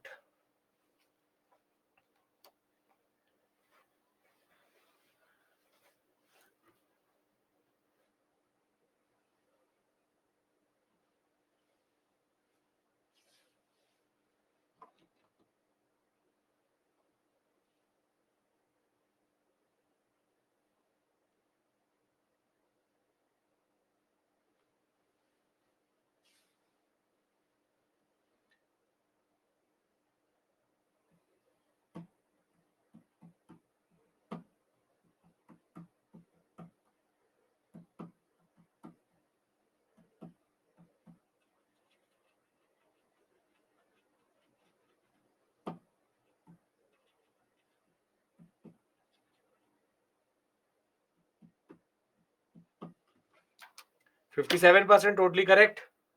This 18 and 20% forget something. It is a Akbar's place where he had discussions with religion. It is not a prayer chamber. It is not a mosque. Akbar would be the last person to develop a mosque. That too in Fatehpur Sikri. Therefore, prayer chamber, private chamber, not Ibadat Khana. This is the room in which nobles belonging to different religions. Pandits were not nobles, and different religions would not have religious affair discussion. It is a very simple concept. It is very specific to Akbar and his discussions with religious scholars. That is it. It's a very straightforward, simple question. Not very difficult if you know your basic ideas. Okay. Kalamkari painting refers to, now this use very interesting tactics. Hand painted cotton textile in South India, a hand drawing of bamboo handicrafts in Northeastern India, a block painted wooden cloth in Western Himalayan region of India, a hand painted decorative silk cloth in Northwestern India.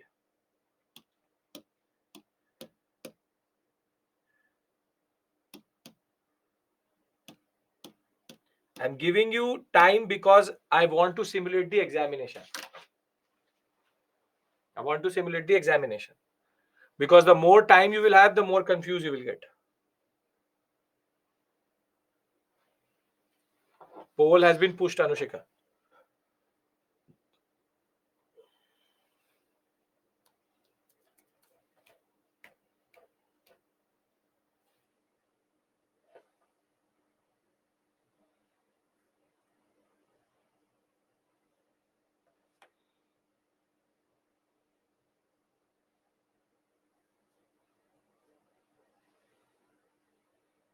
Sabir, refresh. Anushika, refresh.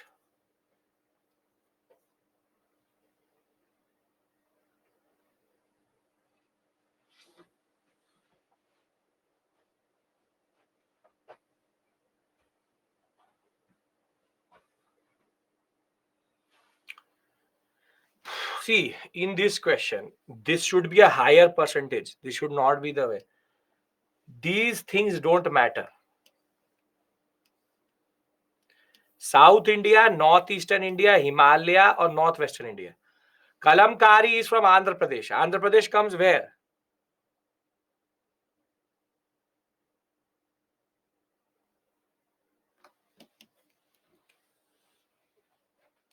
Confused on bamboo handicraft. Does not matter. Bamboo handicraft is going to be everywhere. So, does not really matter. The only thing you needed to know was which state is belonging to, which area it is. This is called applied knowledge. They're just playing with words, nothing more, nothing less. 56% is not a very good number. Gajini effect is quite high. Discussed yesterday itself. Okay, now this is a pure difficult question. If you have memory of what we did in the first, second class, you will remember this. With reference to art and archaeological history of India, which one is amongst the earliest? Now, this can be done through basic elimination also. Lingaraja temple at Bhubaneswar, rock cut elephant at Dholi, rock cut monuments at Mahabalipuram, Vara image at Udaygiri.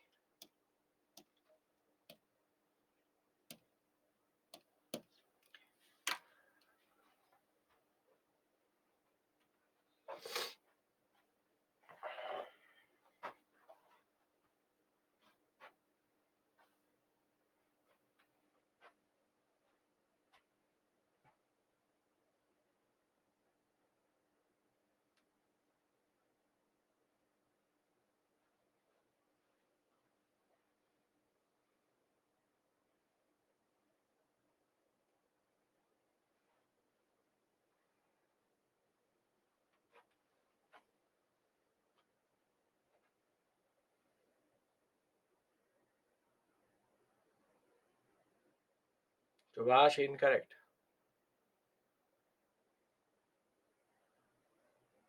By what you have written, it is incorrect.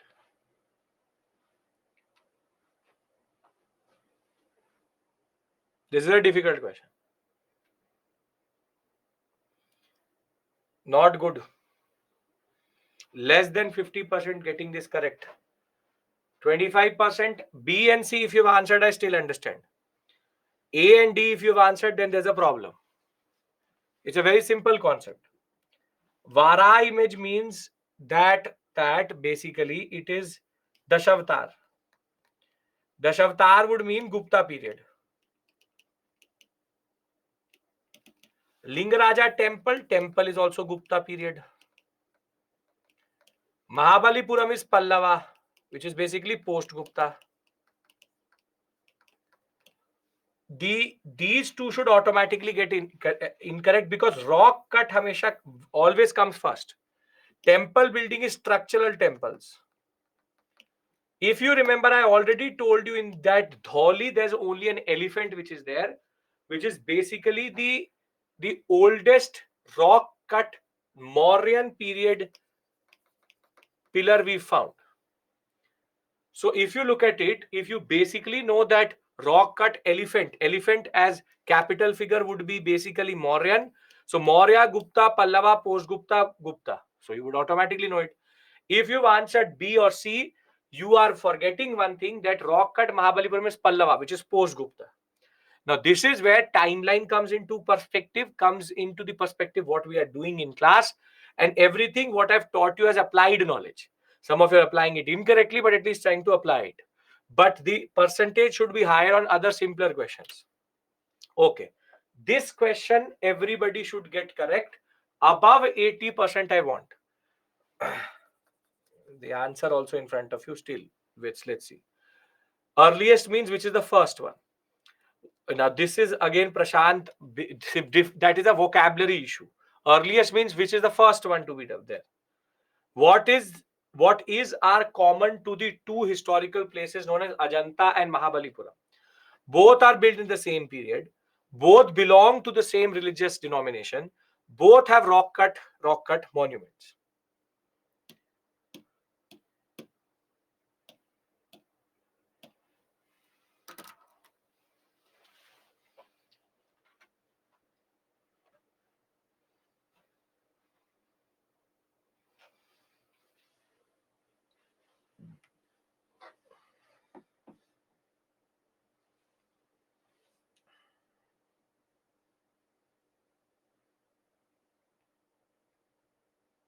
If you know the timeline, again, you will know the answer.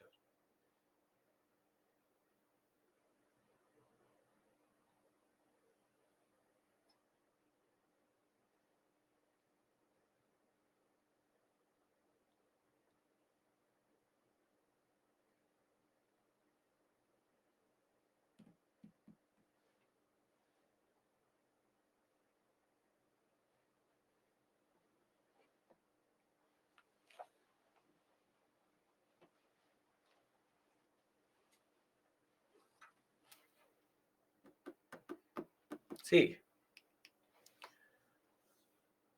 both are belong to the same period. Ajanta is Maurya, post Maurya. Mahabalipuram is Pallava. Incorrect. Both are same religious denomination. This is Buddhism. This is Hinduism. Both are rock cut monuments. Yes. Rock cut caves, rock cut Pancharath.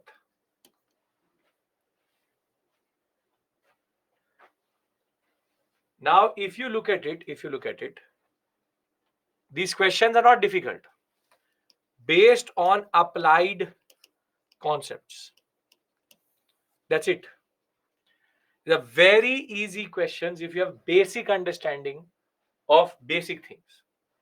Not out of the box. This is why the person who does not do art and culture, or the person does not do ancient and medieval before doing art and culture, this is what happens. Because these questions are intersecting. You will call them ancient questions, you can call them art and culture questions. The simple point is there is an intersection in that sense. Okay. With reference to Manipur Puri Sankirtana we discussed, consider the following statements. It is a song and dance performance. Cymbal are the only musical instrument used in the performance. It is performed to narrate the life and deeds of Lord Krishna.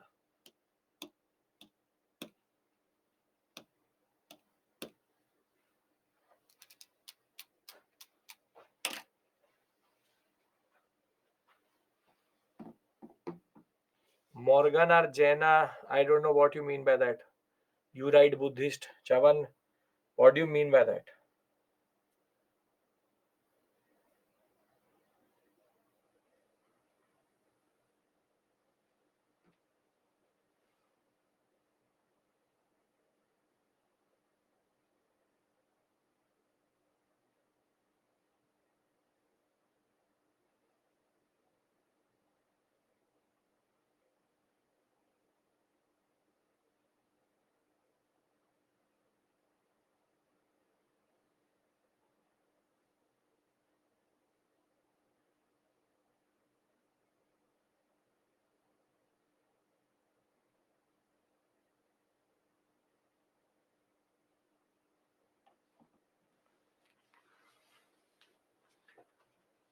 Half an hour before we discussed. I don't know who these 19%, 10%, and 14% are. Some of you enjoy doing these questions, but the performance is very low. I don't get it how. Literal Gajni effect is there. Half an hour before Sankirtan, only extreme word. Symbol was the one which you could see that what is done by the hand itself, but it says only. Is the dance and drama based on only one? No.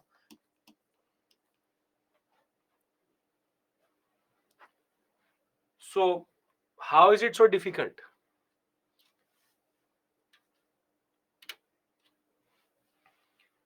Building Kalyan Mandaps are notable feature in temple construction of which kingdom?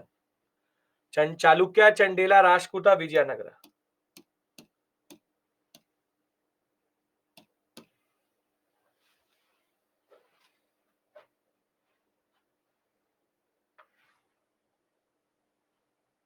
It doesn't even matter if you know what is a symbol or not. You just see the extreme word.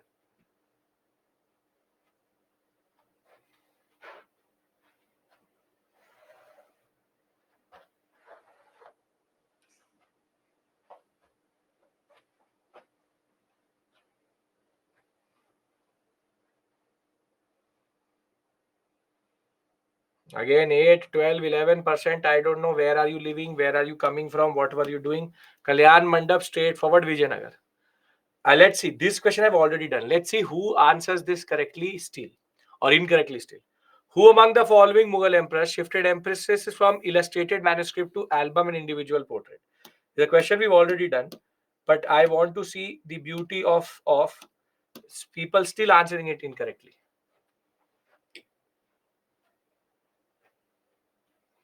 The point of making you listen to Sankirtan was to tell you that there are multiple things. If you cannot keep a certain memory with regards to even noises, then I don't know what we can do.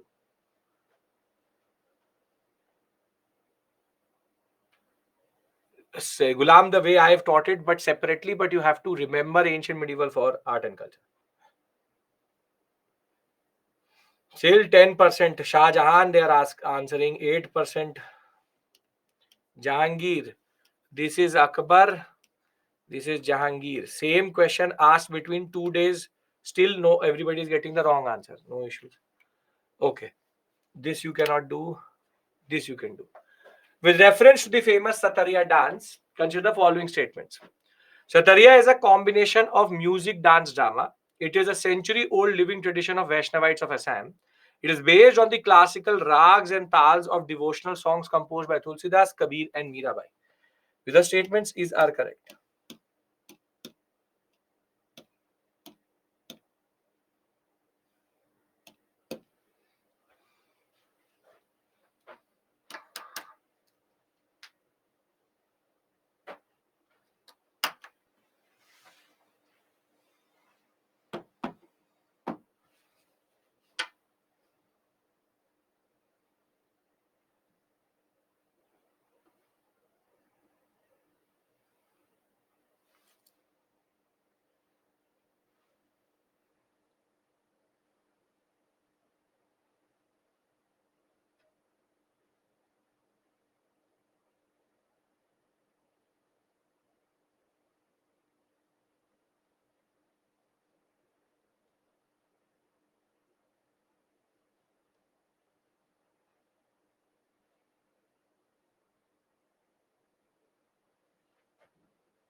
See,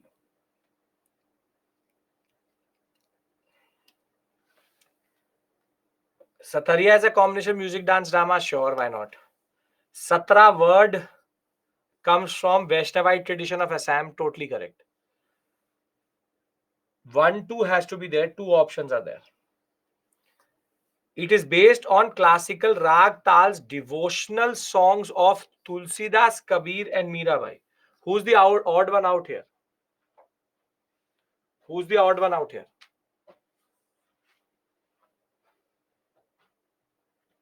Kabir. Tulsidas is Ram Bhakti. Mirabai is Krishna Bhakti. Kabir is not a devotional song person. Kabir is known for Doha. Kabir is the one who's basically known for social commentary. So he is basically the odd one out here. This should not have been that difficult. Close reading is what is needed. That is it. So the answer becomes 1 and 2. With reference to the India's culture and tradition, what is Kalripattu? Still prevalent in some parts of South India. Ancient bronze and brass work found in southern parts of Coromandel area. It's an ancient form of dance drama living in the Malabar sector. It's an Asian martial arts and living tradition in some parts of South India.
See, here all of this is basically unnecessary. That's it. That's it. That is it. Bronze bass, no. Dance drama, no. This is a vague statement itself. D is the answer. There should be no confusion in A and D. Okay. Consider the following. Garba, Gujarat, Mohiniyattam, Odisha, Yashgana, Karnataka. This, if everybody does not get correct, we will stop here itself. Straightforward, simple, we'll stop here. And I'm serious. I want 80% above.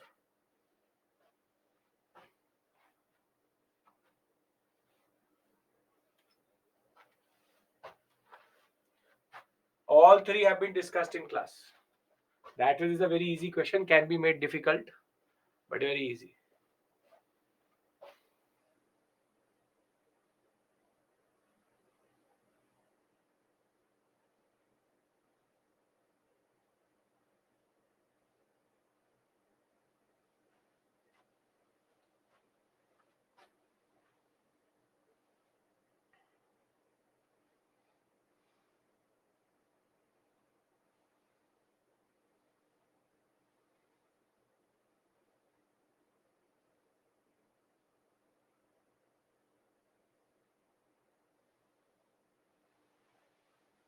Exact 80%. Beautiful. 8, 9, 4. I don't know where are you. Garba is from Gujarat, yes. Yakshagana is Karnataka. Mohiniyattam is Kerala. Either it should have been Odissi here or Kerala here.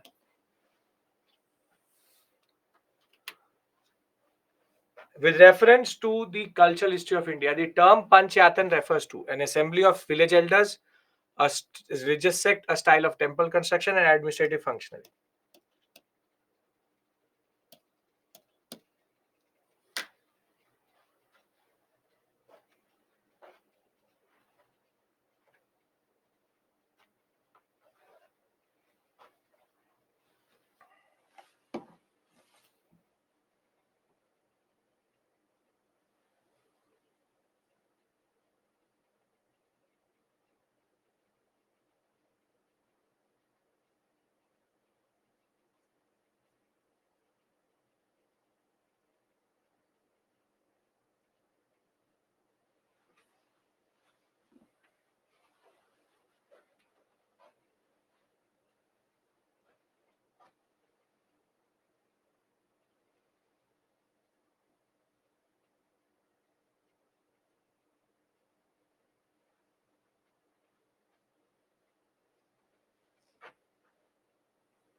These 18% are scientists.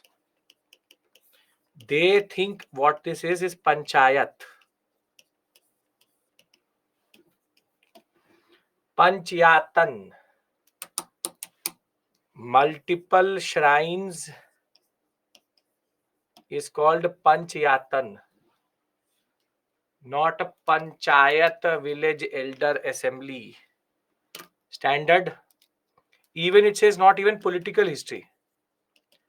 It says cultural history. It says cultural history.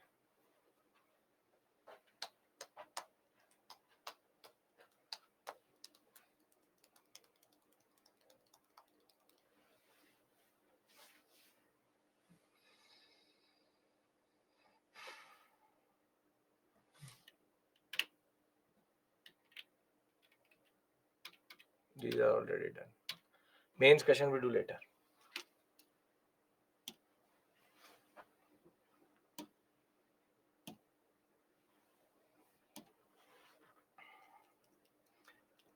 Anita Robert, first time I have seen her name. The Gumnami Babas, but very good. Anurag Keha, again first time. Shubham, Pallavi, Neha, Yamini. Oh, I think first 5-10 I've seen for the first time. Very good. Me thinking no questions, but very good in applying. Shaimil, very good. Shalu, great. Karthik, Shabir. Sabir and Shalu previously there. Shankul again new name. Sumo again old student. Pratibha, Gulam very good. Sushant, Chaitanya, Srijani, Shipra, Shagun, Nikki. So certain names are new names to me, and that ways good. Your name would be first. It would only show maybe uh, the first 20 or something. Vivek, you should have been up there. Fifth batch you've done with me, still you're getting 90, which means in 3 questions were incorrect. You've seen these questions 6 to 7 times. Still you're getting it incorrect. That is a problem. So the basic point is, I don't think these questions were difficult. I do not think these questions were difficult. Simple, straightforward thing. What you need is revision, and the questions are also application based. I'll show you the 2023 paper on Saturday, and we'll discuss with regards to that. Okay. You need revision, either PPT or Nitin Singhania. Sachin, you're asking me the book, Nitin Singhania, and PPT revision in that. Okay. Now, one small discussion which we can have today is foreign travelers. Now, see, there are two discussions I'll have: foreign travelers and ports. See, in India, foreign travelers have come from time to time from different places. Now, there is one thing which is that why are foreign travelers so important? Why are foreign travelers so important? And foreign travelers are generally important because what they do is they give us an alternative narrative about the period. Second, they point out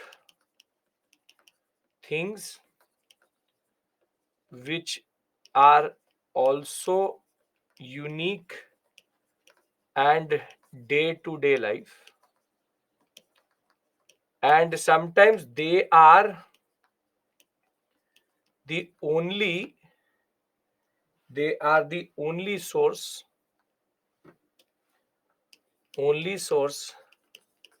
for some areas. Now, for example, see, Megasthenes. We've already discussed, came during the Mauryan period, Chandragupta Maurya.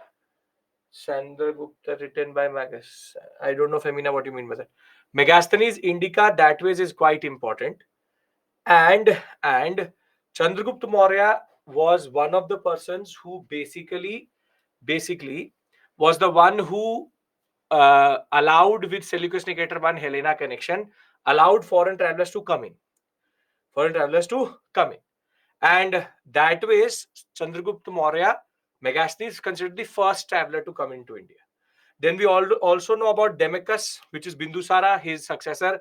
He was the ambassador who used to sit there. Then we also know about the three Chinese travelers, Fahian, Hunsang, and Itzing.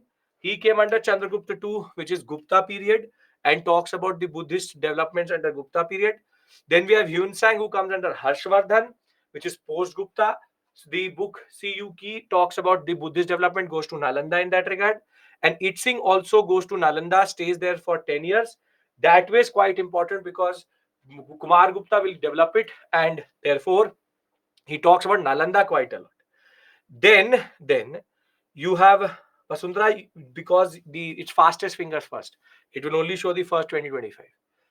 Then when we go into the early medieval period, we have one very important personality, and his name is Al-Baruni.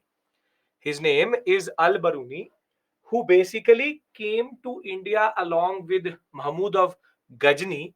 And why is he so important? Because for a period between that 900 to 1000, 1000 or 1100, we have no indigenous sources which give us a very encyclopedic account.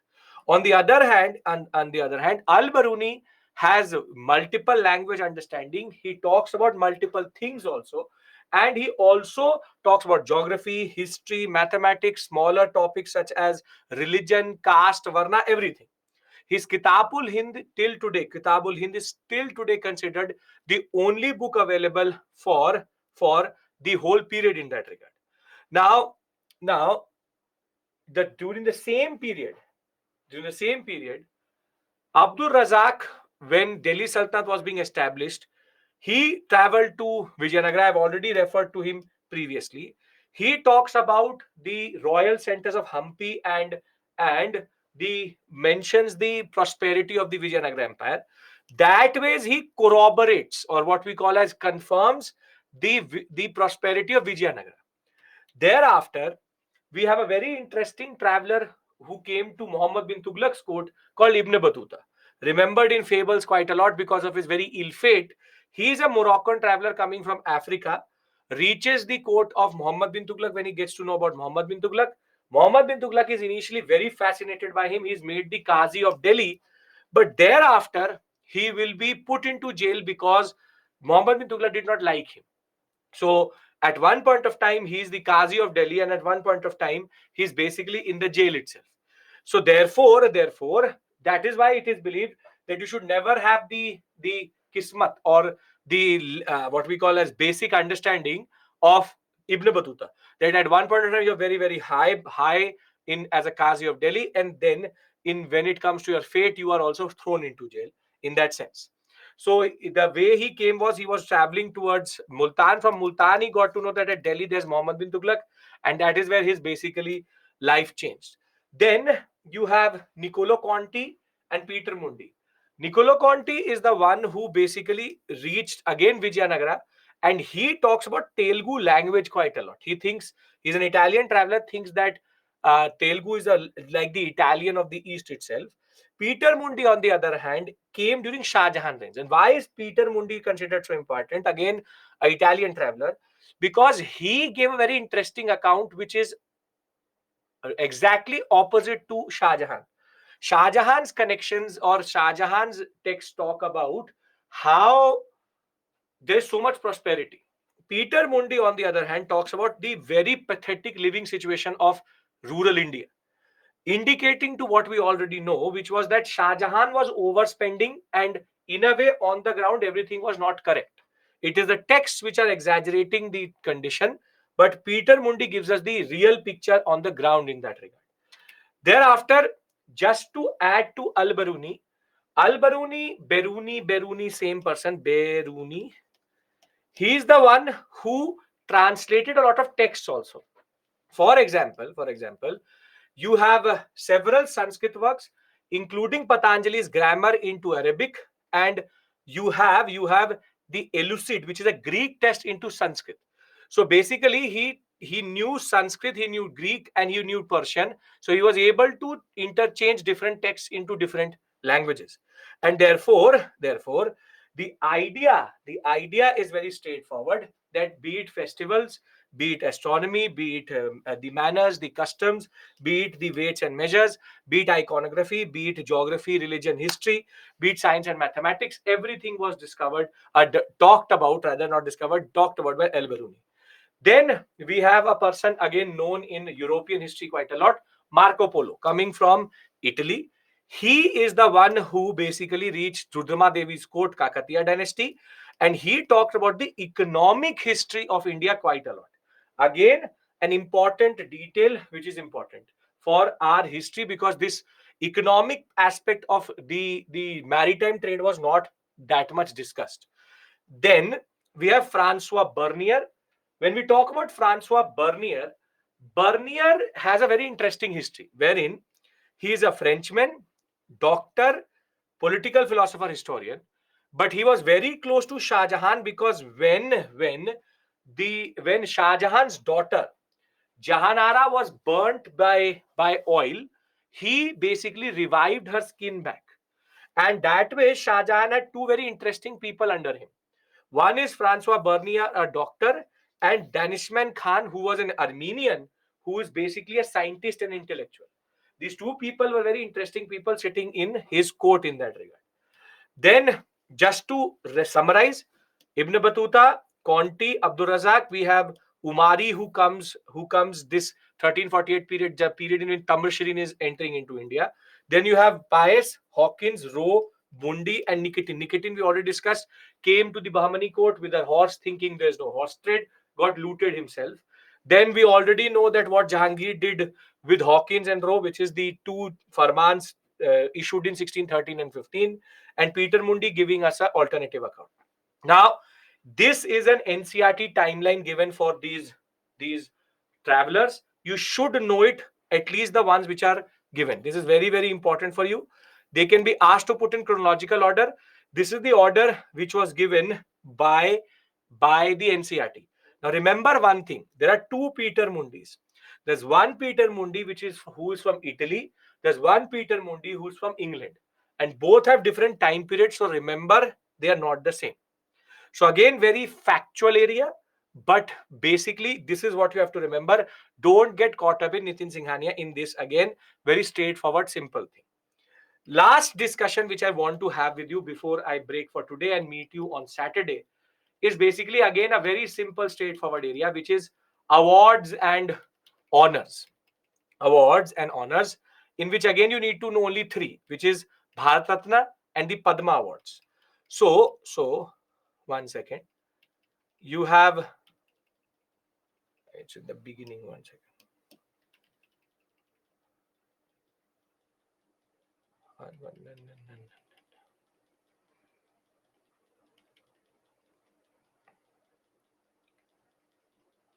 Yes. Now, when we talk about the awards, sir, some were in the news. I've already discussed with you Dhyan Chand and Khel Ratan and Purutsahan that we've discussed previously in the webinars. Here, I want to discuss the two major. One is Bharat Ratna, the other is Padmas, Padma Shri, Padma Bhushan, Padma Vibhushan. Now, when we talk about Bharat Ratna, there are certain peculiarities with which the basic examiner is going to play with. Bharat Ratna means obviously the jewel of India itself, given for the first time in 1954. Initially, it was only given for art, science, literature, public service. Now it is given with the concept of any field of human endeavor, meaning it can be given to anybody now. But there's a peculiarity. The peculiarity is that in any given year, there cannot be more than three people who get it. Meaning 1, 2, 3, not more than three. Not more than three people can get it. Unlike Padma Shri, Padma Vibhushan, which is given to a lot of people together, this can be only given to three people once in one go itself. And the second is, it is not allowed under Article 18(1) of the Constitution as a prefix or suffix in your name. Basically, it is not allowed as a title. You cannot call yourself legally Bharat Ratna Abhishek Mishra or Abhishek Mishra Bharat Ratna. I cannot take it as a legal title because it is not allowed. It is not allowed as a suffix. As a suffix or a prefix, it is not allowed under Article 18(1). While you can use doctor, you can use military, what we call as titles. This cannot be used as a title. Then we have the Padma Awards. Now, Padma Awards have three gradations, which is the Shri, Vibhushan, Shri, Bhushan, Vibhushan.